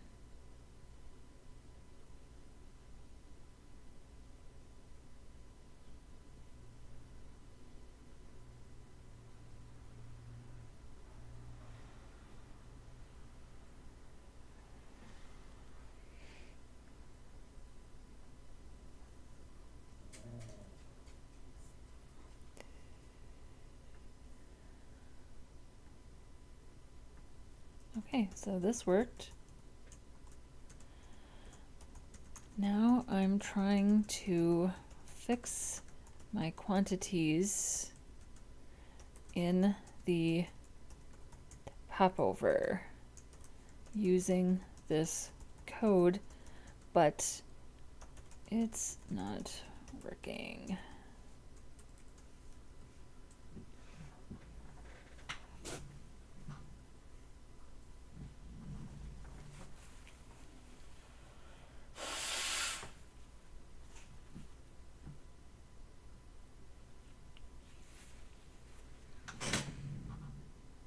Okay, there's a lot happening here.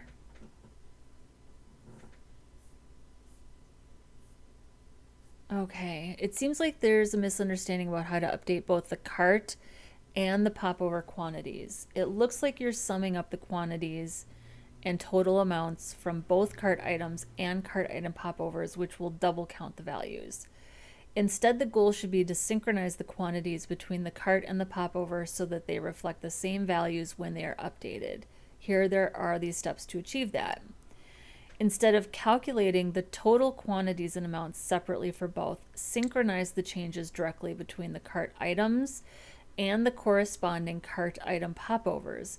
When a quantity is updated in the cart, mirror that update in the popover. Solution. Below I've provided a solution where we maintain the cart item and cart item popover in sync when adding, removing, incrementing, and decrementing quantities. Update your code as follows. Update the add to cart function. When an item is added, both the cart and the popover are updated. Update quantity handling. When incrementing or decrementing quantities, make sure to update both the cart and the popover quantities. Here's how you could implement it. Okay, so here's the new cart item. Create the new cart. Okay, we have that. Here's the popover. Yep, we did that. We did that. We did that. Oh, right here. Yeah.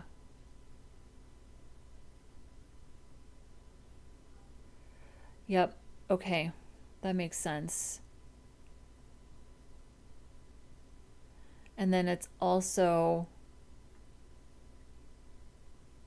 adding spans and changing the inner text as well here for the increment and decrement event listeners. Got it.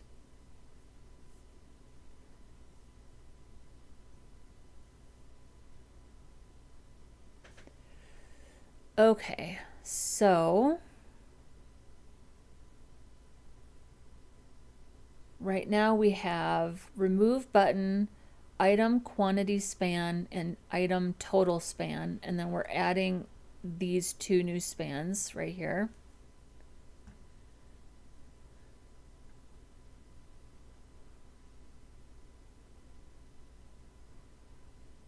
Yeah, and it's using this right here. Got it. Cart item.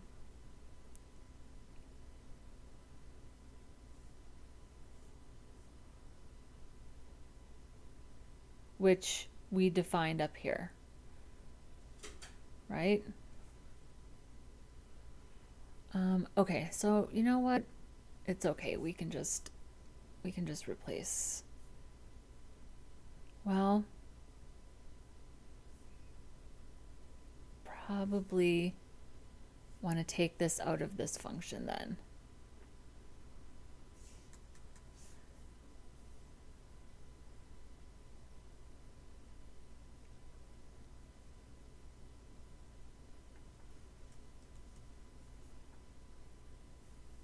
There's the setup, and then here's the add to cart.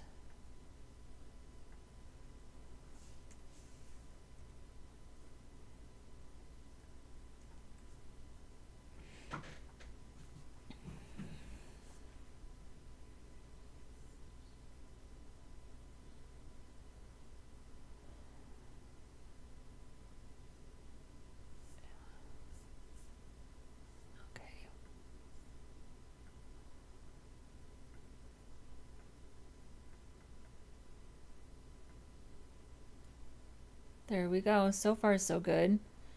Now we're cleared.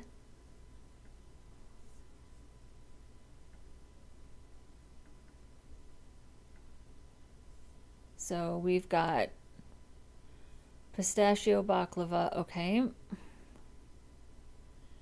And it even puts it in the correct order. All right. That worked. That makes sense. I think we can take out our console log. And then I think we're still good here for the cart total.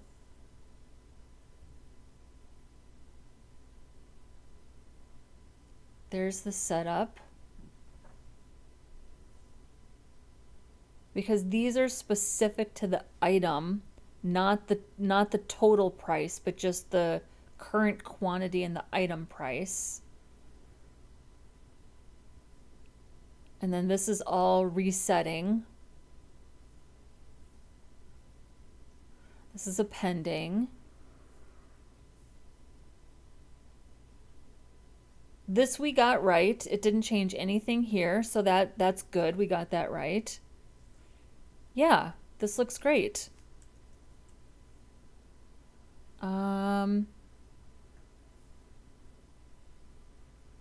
Wow. So here's our toggle. Here's the add to cart. This is the setup for the buttons. This is updating the cart item count. This is clearing the cart, resetting the grid, and then here's the setup. So I put a note in here last week about persistent storage. And we're done. I mean, I think we've got our functionality figured out here. I'm gonna skip. I'm gonna skip right to styling. I think we're at the styling phase here because we're getting. Well, it's been about 2 hours. I mean, I'm completely fine continuing to work here and get this done, but I'm not gonna worry about persistent storage today. I'm just gonna keep working and getting getting our styles finished. I'm fine with that. So, yay! Thank you, Monique. So, yeah, let's keep going. Let's get our styles done. I feel like I'm going to take out some of these comments here. I would definitely like to do some more reading about the popover API. Because we're using attributes here that I didn't see right away on the like popover target action. I mean, these are self-explanatory, but I would actually like to see these attributes in the API and do a little reading on some of these. So, but yeah, I think we have our core functionality all working here.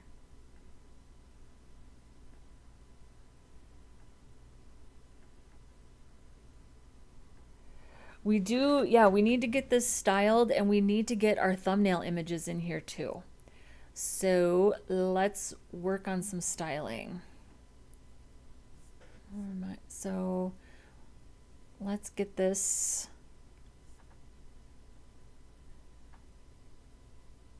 I don't think there's that much to do. Yeah, I've never heard of it before, but it works really well. It works really, really well. All right. So I'm going to go down to the very bottom here. And what is this called? So everything is happening right here inside a class modal popover. So modal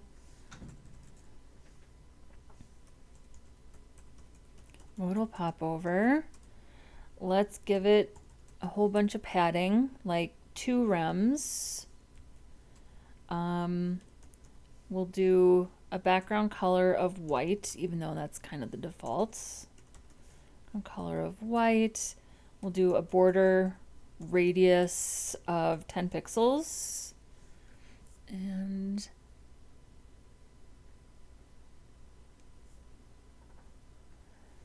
let's start there. There we go. Definitely needs to be a little bit wider. So we'll give it a min width. Let's see here.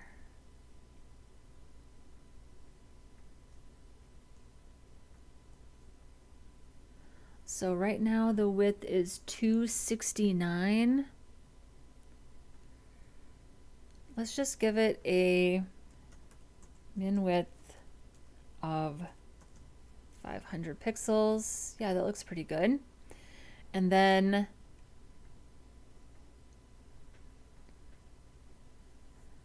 it has a pseudo class backdrop right here.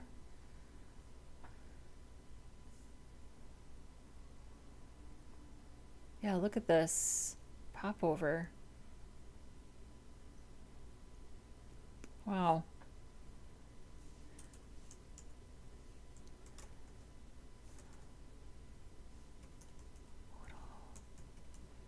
Modal popover, backdrop. We'll say background color. Is that what it is? Yep, background color. Yeah, look at that. So position fixed, everything that is in the API here.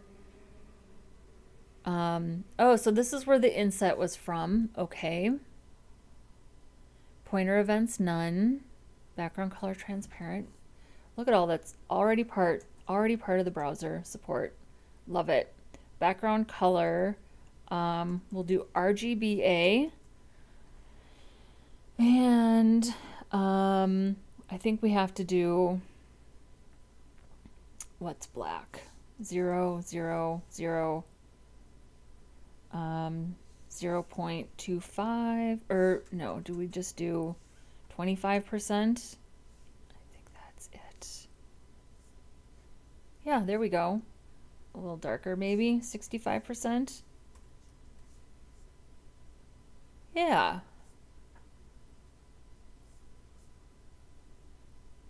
And we'll get our min width in there. Well, we'll just do a width of 500 pixels, and then we'll give it a max width of 100%, so it shrinks for mobile. There we go. And then we have a container here. This is the container that gets the additional background color.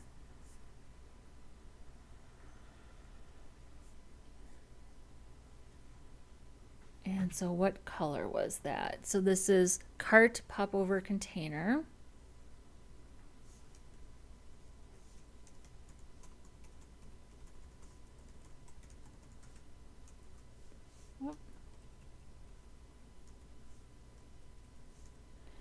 So we'll say background, color, var, and I think it was like the really light rows, right? We'll give it like padding 1 rem, and then we'll do border radius 10 pixels. No, that was too dark. It's probably the rows 100. There we go. Is that right? It looks a little pink, doesn't it? Where's our... Let's go back up to the top. I think it's rows 50. Yeah.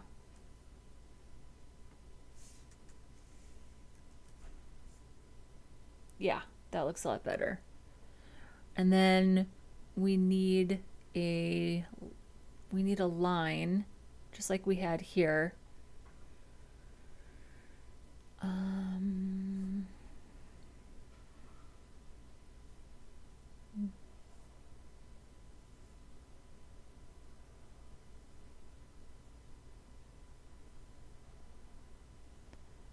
So cart item.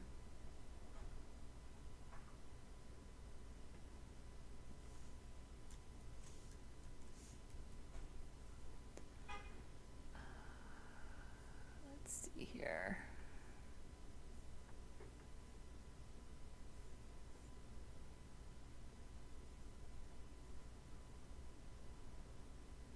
Cart item popover. Okay.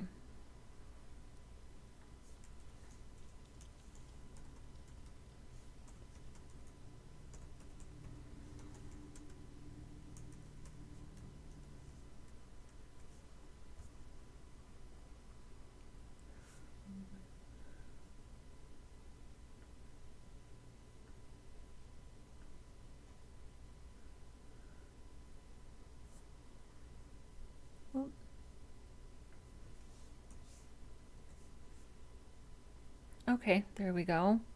We're seeing a little padding.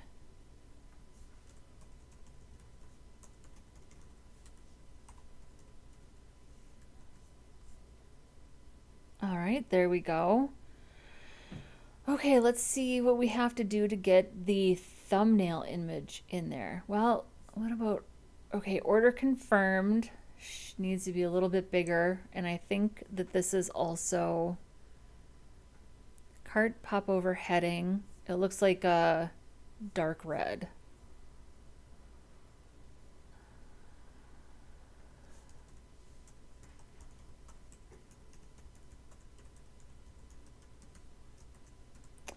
So I'm going to say font size, I don't know, we'll try 3 rems just to see how it looks, and we'll go from there. And I think this is probably rows 900. Ooh, that's big. Let's try 2.5.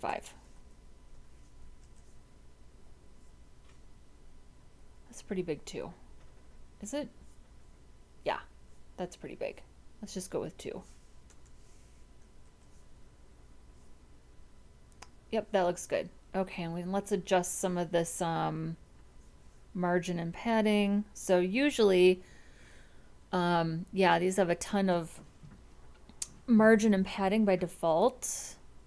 I think on top it's fine. So we'll just tighten this up on the bottom, and then this,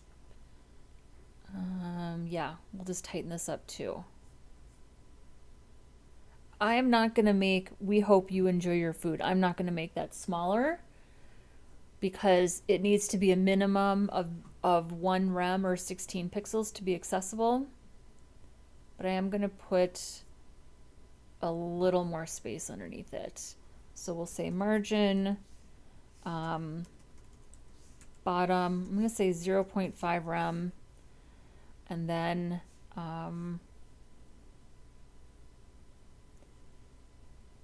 let's see here.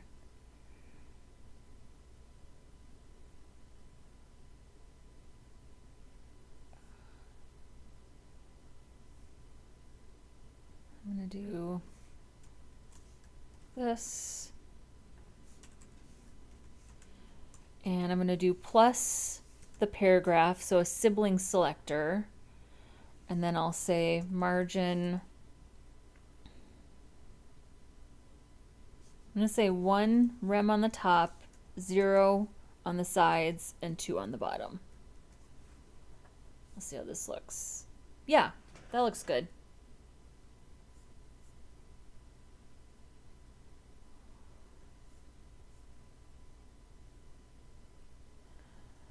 And I think this order total looks fine, but I think this needs to be bigger.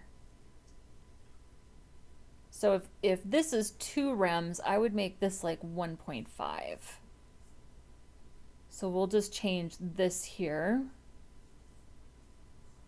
which is the order total amount popover. Right here.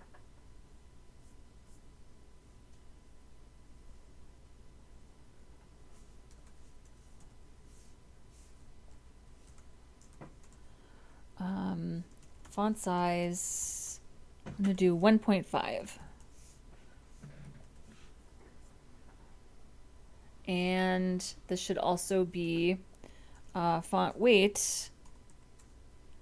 What are our font weights?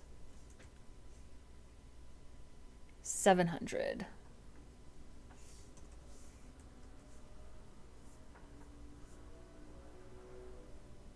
Yeah. And the rest of our stuff got the same styles, sort of inherited the same styles because it's both inside the full cart. Okay, so I think we can add these button styles. I don't think we need to do anything different for these button styles. We can just say start new order, ID clear new cart. I'm also just going to do a class. Oh, stop. It's going to do a class clear cart. And then this button has a class of confirm order. So let's find that button, confirm order. And let's just do the exact same thing, clear cart.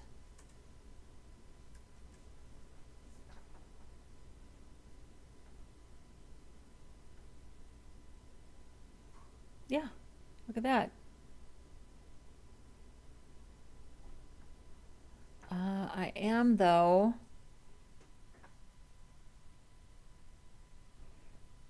I'll add, well, it's probably better, instead of putting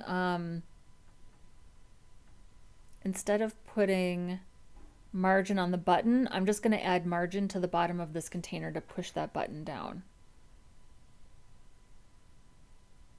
And then the last thing we need to do is get our image in there and check mobile. So let's get back down here. So this is the container. So we'll just give this some margin on the bottom. We'll say, we'll say 2 rems. See how that looks.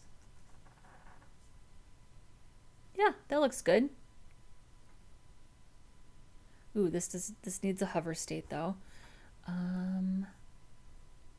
So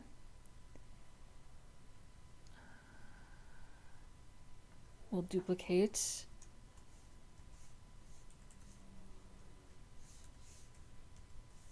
And then we'll say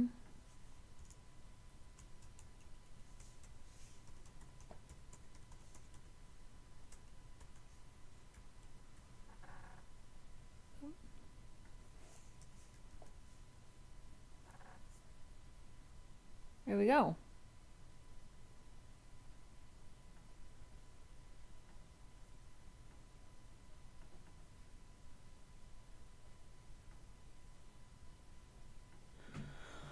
Okay, let's see how we get those. Let's see how we get those images in there.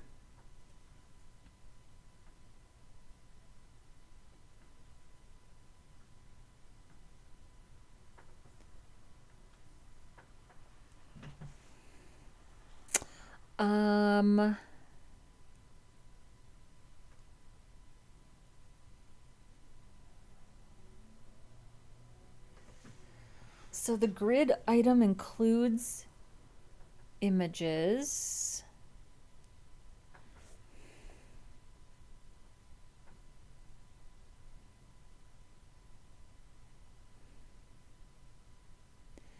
Get item details from grid item. So let's get some more details. So we'll say const item photo equals grid item query selector. So we want the, where's the grid item? It's all the way down here. So the grid item image is item image desktop, and then we also need the name, which we already have access to.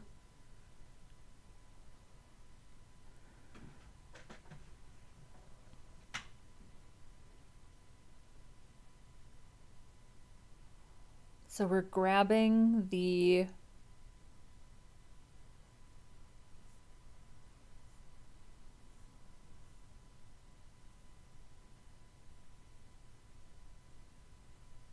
so it's the item photo.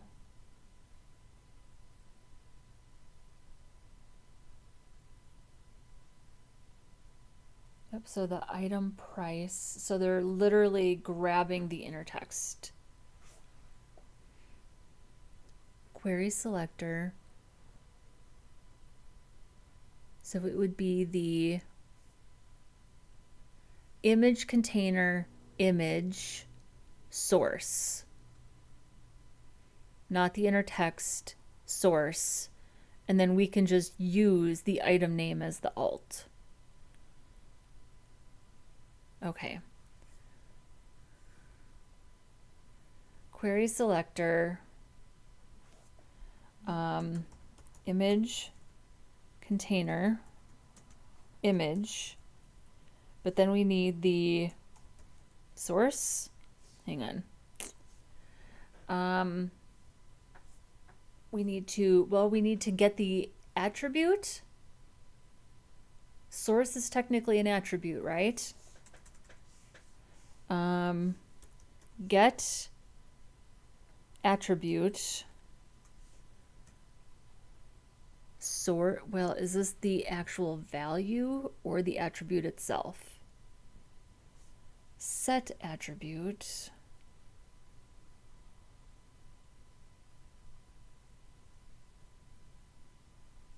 And then get attribute. Hang on, here we do. Get attribute.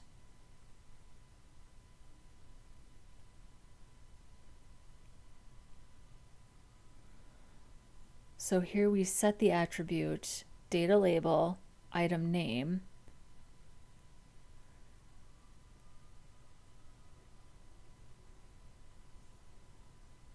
Get attribute.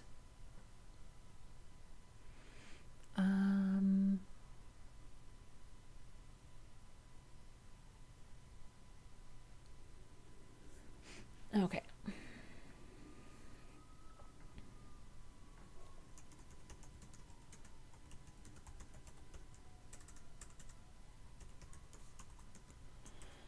How do I get the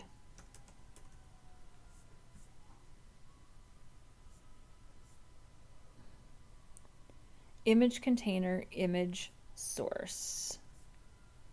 Image container image source to add a thumbnail image in the cart item popover.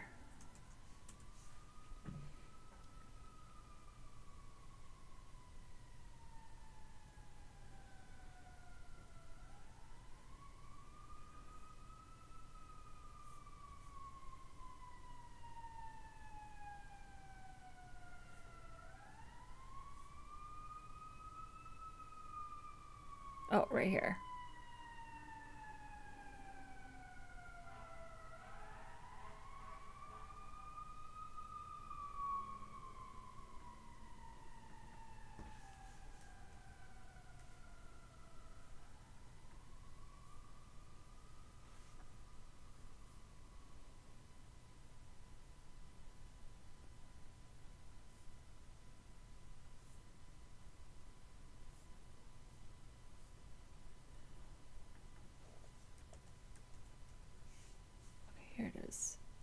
Oh, I was right.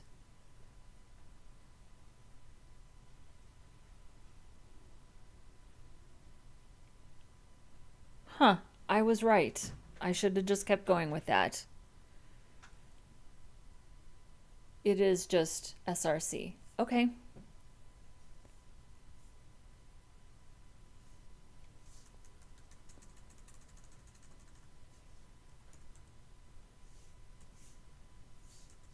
So now we can just get the item photo. And yeah. So I'm just going to grab this markup. And we'll have to style this a little bit.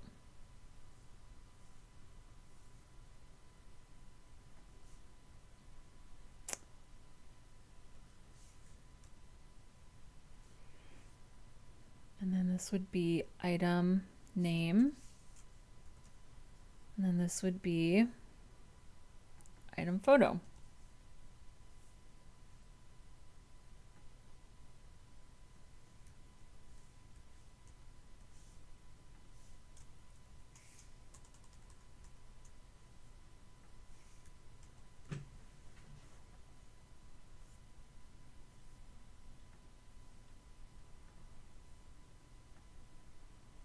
There we go. We just have to style that now. Should have kept going. Should have just kept going. Oh, and this does not, look at this. This doesn't scroll either. We would we would probably want to make sure this can scroll. This inner container can scroll, right?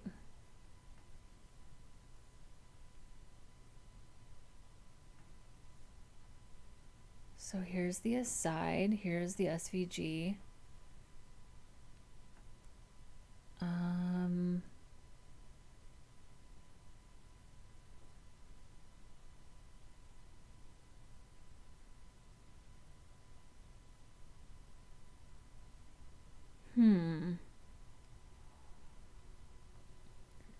Okay, well let's get this style. I feel like this should be able to scroll.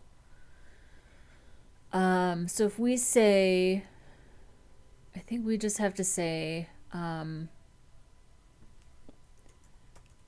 height 100 HV, no? Or 100 VH.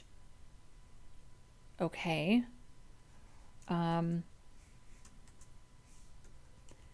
Max height. There we go. You can see here. There we go.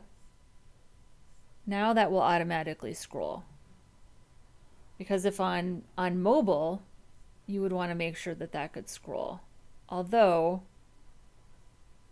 yeah, that's everything. Let's go to a phone. Yeah, nice. That was a happy accident, as Bob Ross would say. So we'll just do max height 100 VH.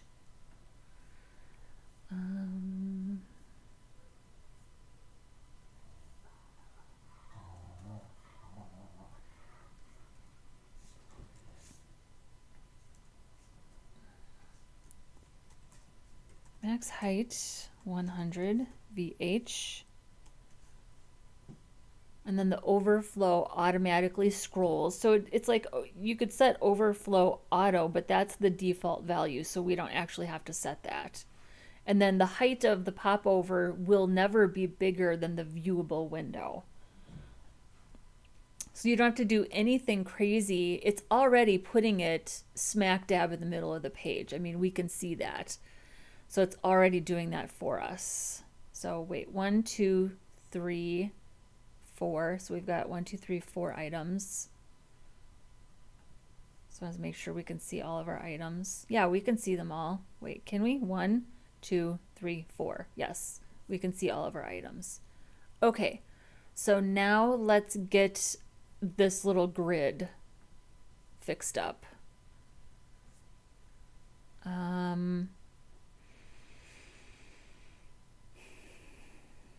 So here's our article. So here's the container. So within each article, and then we've got the quantity. So the cart quantity, yeah,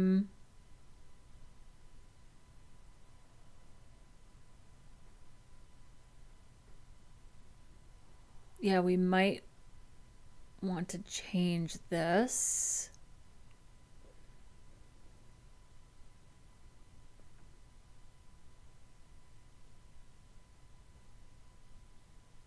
So here's the article.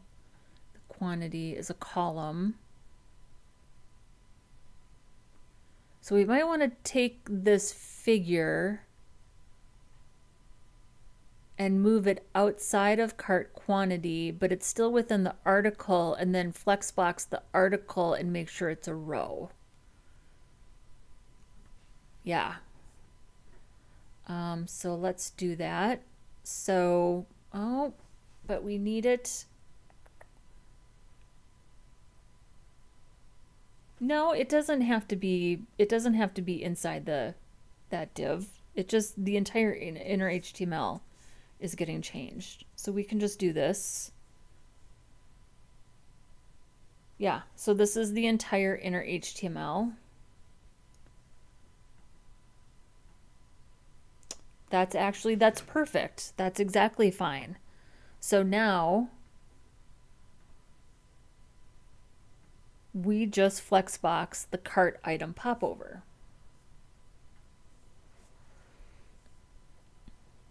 Which is right here. So we'll do display flex, and we'll say flex flow. We want a row. We do not want it to wrap. Yeah, it doesn't need to wrap. And then we'll say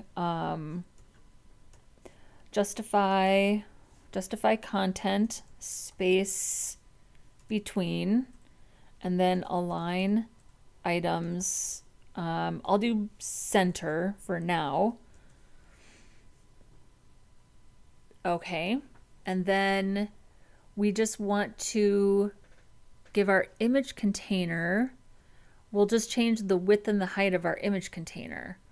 So we'll do new styles for image container. So we'll do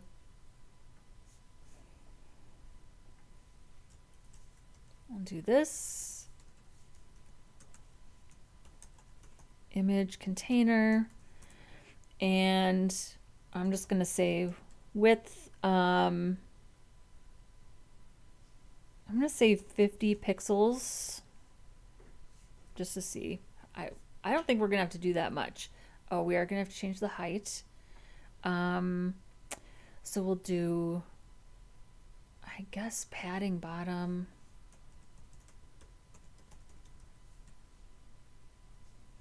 Also 50 pixels. That's pretty small. It can be a little bigger.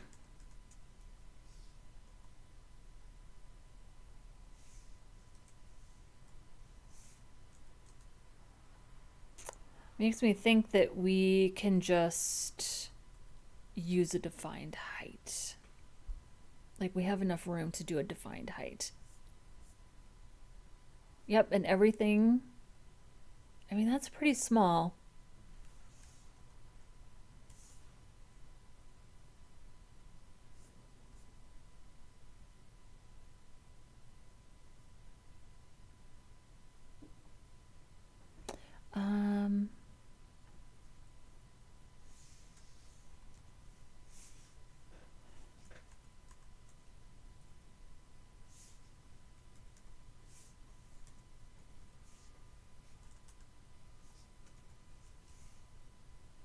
We'll go with that. And then instead of space between, let's do, I think we can move it in a little bit. Space around, space between, space evenly. Well, let's just do, we'll just do, oh, it needs to have, oh, this, prices off to the side. Okay, I just noticed that. That's fine. So we'll do, so we've got the figure, the cart quantity, which is the heading, and then we've got this quantity wrap, quantity, the item, and the item total. So I'm going to pull this item total out.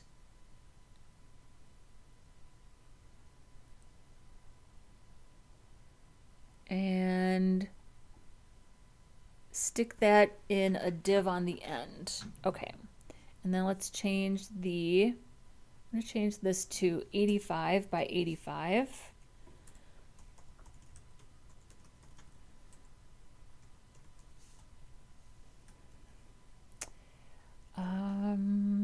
And then the total, I'm going to take this out of this container.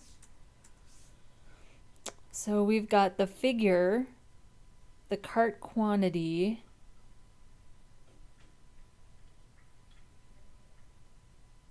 and then I'm going to stick this here. I'll change these to divs so they are block level by default. And then we've got Flexbox in two places. So we've got Flexbox handling this and handling this, which would be flex start. And then I've got Flexbox in here handling this. And for this, I'll do Flexbox. I'll do space between for this to get this off to the far right. Which means that this would be, since this is 85 pixels, this would be a width of, I'll do a calculation of 100% minus 85 pixels to get it to be wide enough, but account for the image. Yeah, that makes sense. Okay. Okay, so cart quantity. Let's go back to our CSS.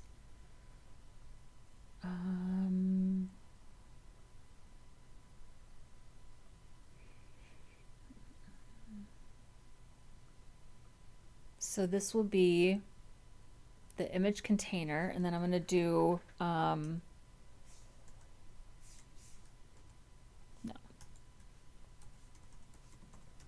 Cart item, popover, and then we'll do cart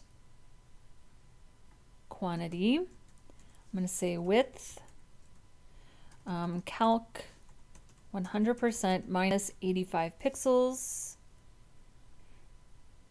So now the image container and the cart quantity equals 100%. And we might have to adjust that a little bit, but that's fine. We can do that. And then I want this to be flex start, which we technically don't have to say that because it's default, but I'm going to put it in anyways.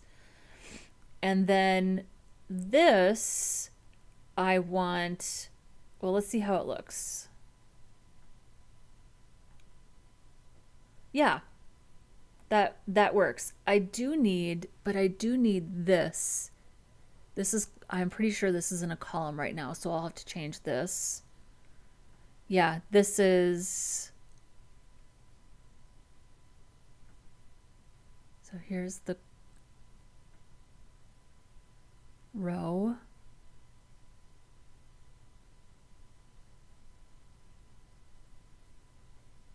So here's our quantity and our item, and then here's the item total. Okay, so this I need to be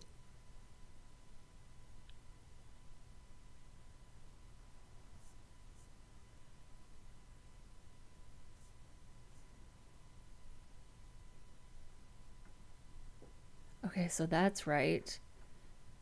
This is okay, so this is flex start also. Flex start also. Yep.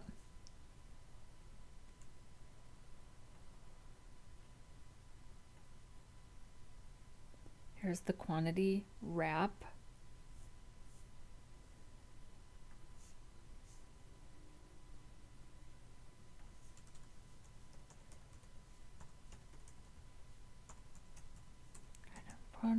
Quantity wrap. So this would be justify content. We're changing this to flex start.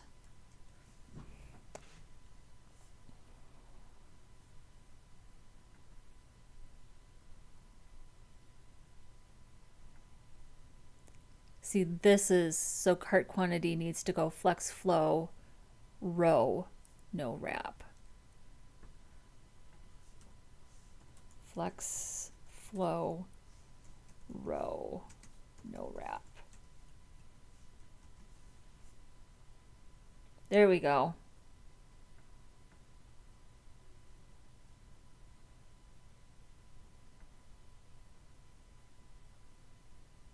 And now we need to do, see, and now it's, oh, but hang on.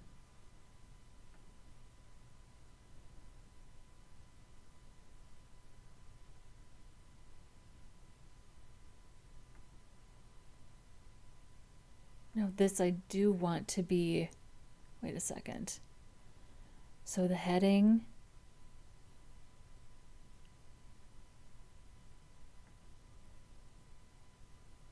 I think I need to move this one more layer out. Yeah, I do. That's what I need. I didn't move this out far enough. So this needs to be after cart quantity, because I do want the cart quantity to be in a column. So that's wrong.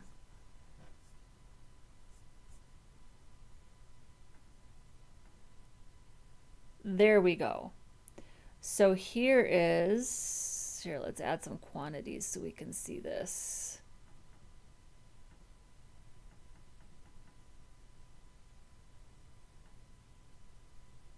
There we go. So now we have our totals here. Yeah, perfect. Okay, so we need to, our squares aren't quite square, which is fine.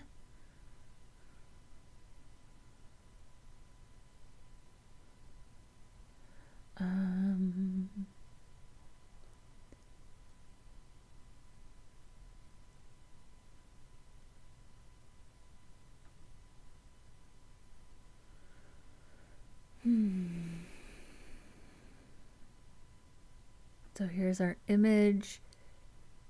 Here's that. Oh, and I didn't account for this. That's why. So, but I don't think I have to do that anymore. I don't think I have to do this anymore. As long as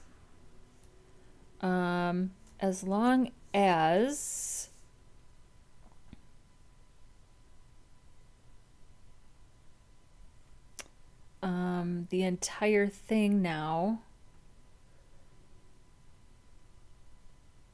yeah, the entire thing is not flex start, but I think we just need to go back to, does the quantity wrap need to be cart quantity wrap? No, yeah, I do want that to be flex start.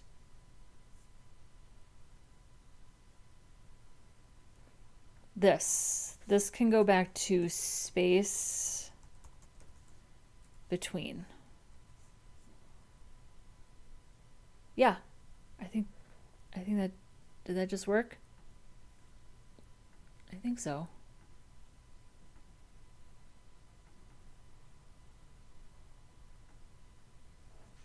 Yeah. Yeah. This is over a little bit.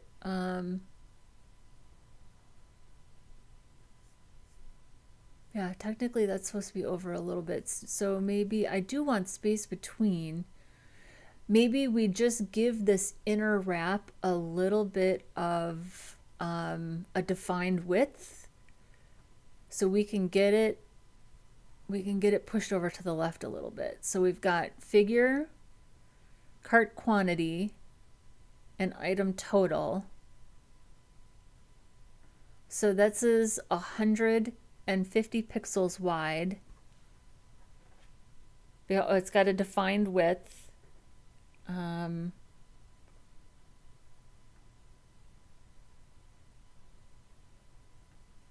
So if it didn't have a defined width, it would be about 200 pixels.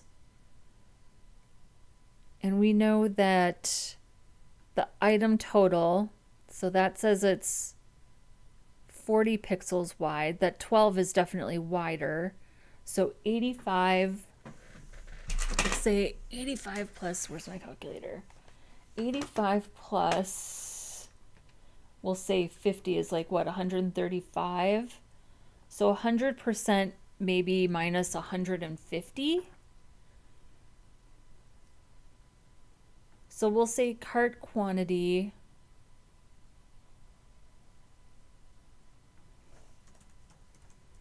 cart item popover cart quantity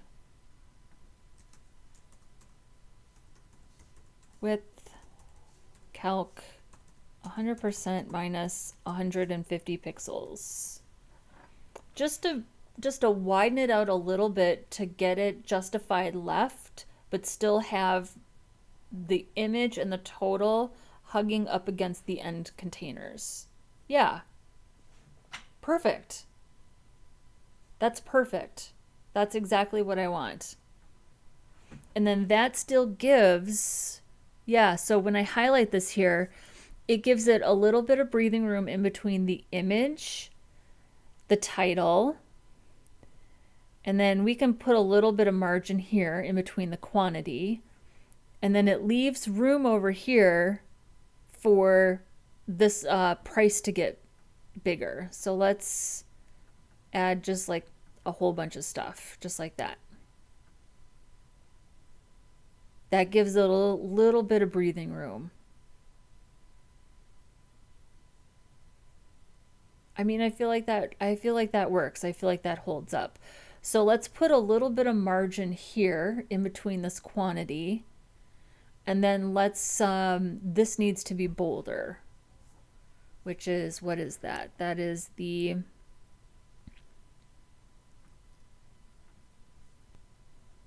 so that's just the item total. I'm just gonna make that, I guess it's a little bit bigger. Item total.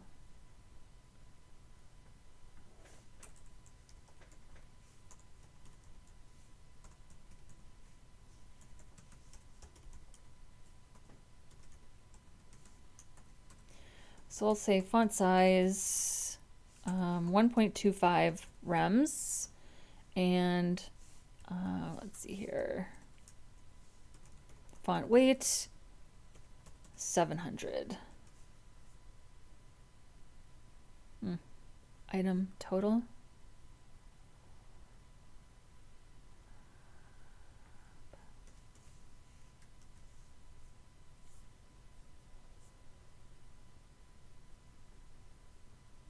That's a little big. Let's just do 1.1.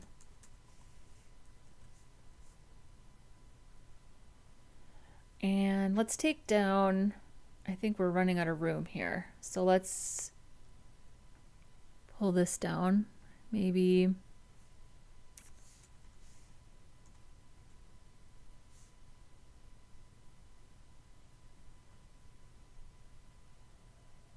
Wrong direction.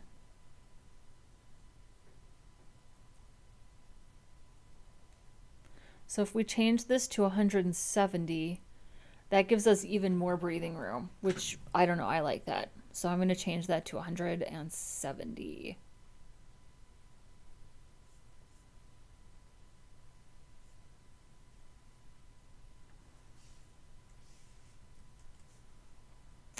And then let's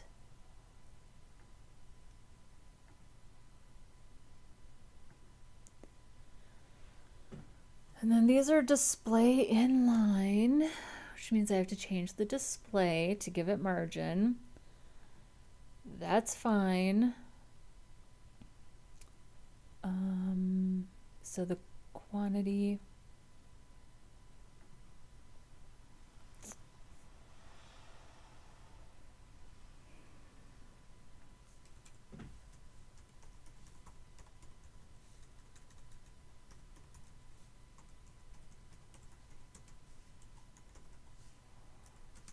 we'll just do display inline block. So it remains inline, but I can add margin. So we'll say left, right, margin, right. I'll just give it like 5 pixels just to smooch it over. Yeah, that works. Oh, it needs a little more, doesn't it? Okay, maybe 15.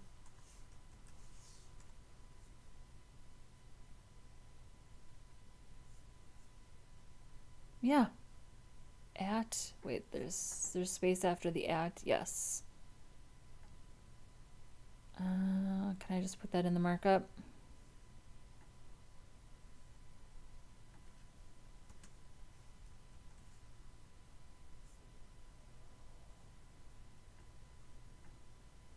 Yeah, that works.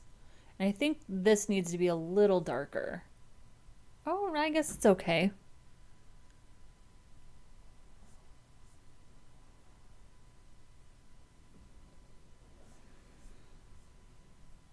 Yeah, I'll leave that. I do think this needs to be a different color. Yeah, right now. So what is that? That is the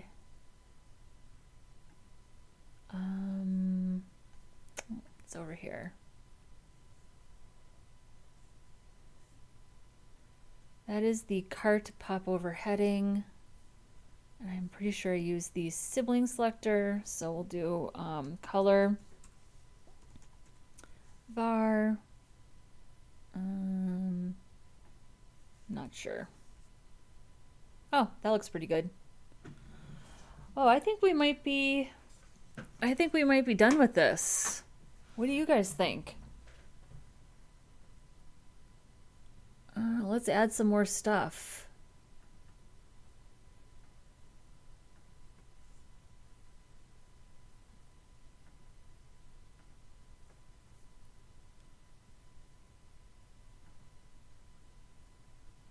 Wow.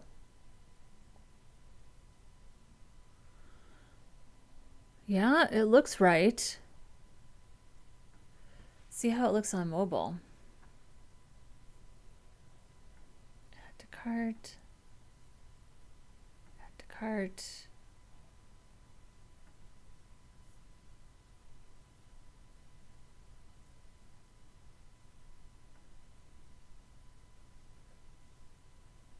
Look at that.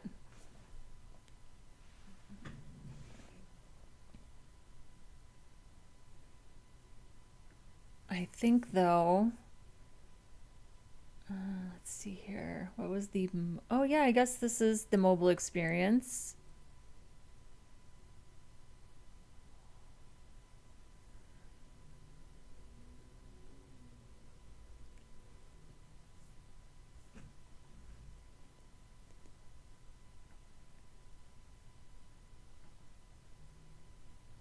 I mean, it really just depends on how many things you have in the cart. But this holds up. iPhone SE is the smallest, 375. Here's an XR. It automatically centers itself, which I think is so cool. Here's a Pro. Here's a Pixel 7.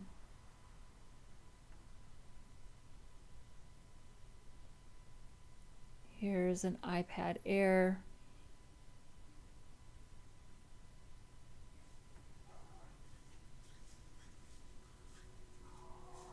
Yeah. I think we're done. Yeah. Wow, that was a lot. I will go back to review. Um,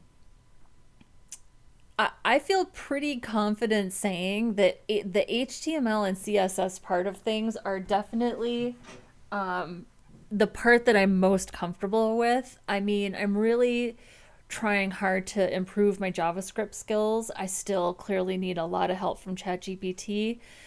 But the layout stuff, the HTML and the CSS is definitely what I am most comfortable with. Oh, and I think we need to update our header, desserts header. Oh, maybe not. I think the desserts header, we had moved that markup. So let's adjust. Yeah, this needs, it looks like it's the right color, it just needs a little extra margin. So let's adjust that. So here's our primary header. We need way more margin.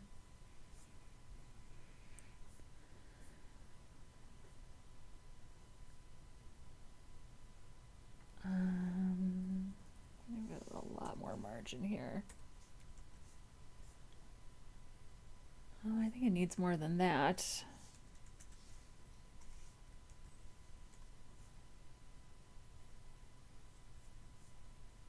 Yeah, I think that looks pretty good. Yeah, practice makes progress. This is very true. Um, what's a YouTube channel? I watch a YouTuber, a beauty YouTuber in the UK, and he says, progress over perfection because perfection doesn't exist. And I absolutely believe that.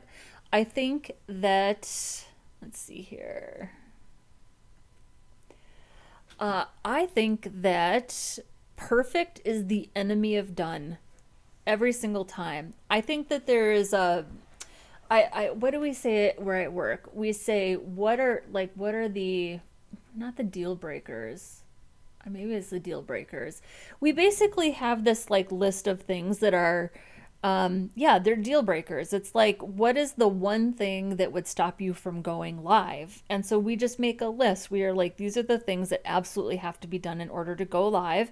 And then we make a list of all of the things that need to be done. They're technical debt, whatever you want to call them, but they don't ever prevent anything from launching. So think of this as a process where you're constantly improving and refining and doing things, but don't ever think of it as something where it has to be perfect, or it's like it's a standard where you would never be able to improve, because you will always be able to improve on something. So it's always progress over perfection, always. And yeah, I might offline work on the what did I call it here?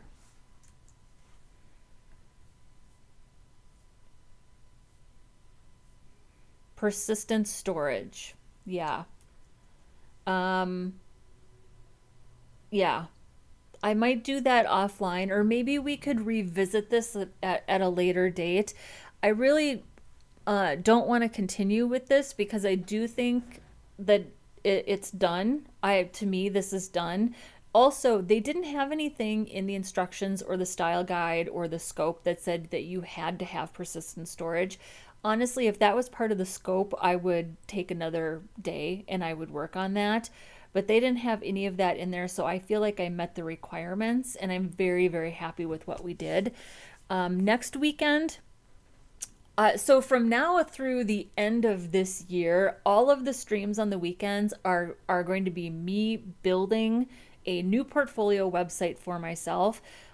Google is telling me in my analytics that people are searching for ways to build HTML and CSS portfolios, static websites, not using frameworks, and I need to do that anyways. And if people are asking for that, if people are searching for that type of content, I'm happy to oblige.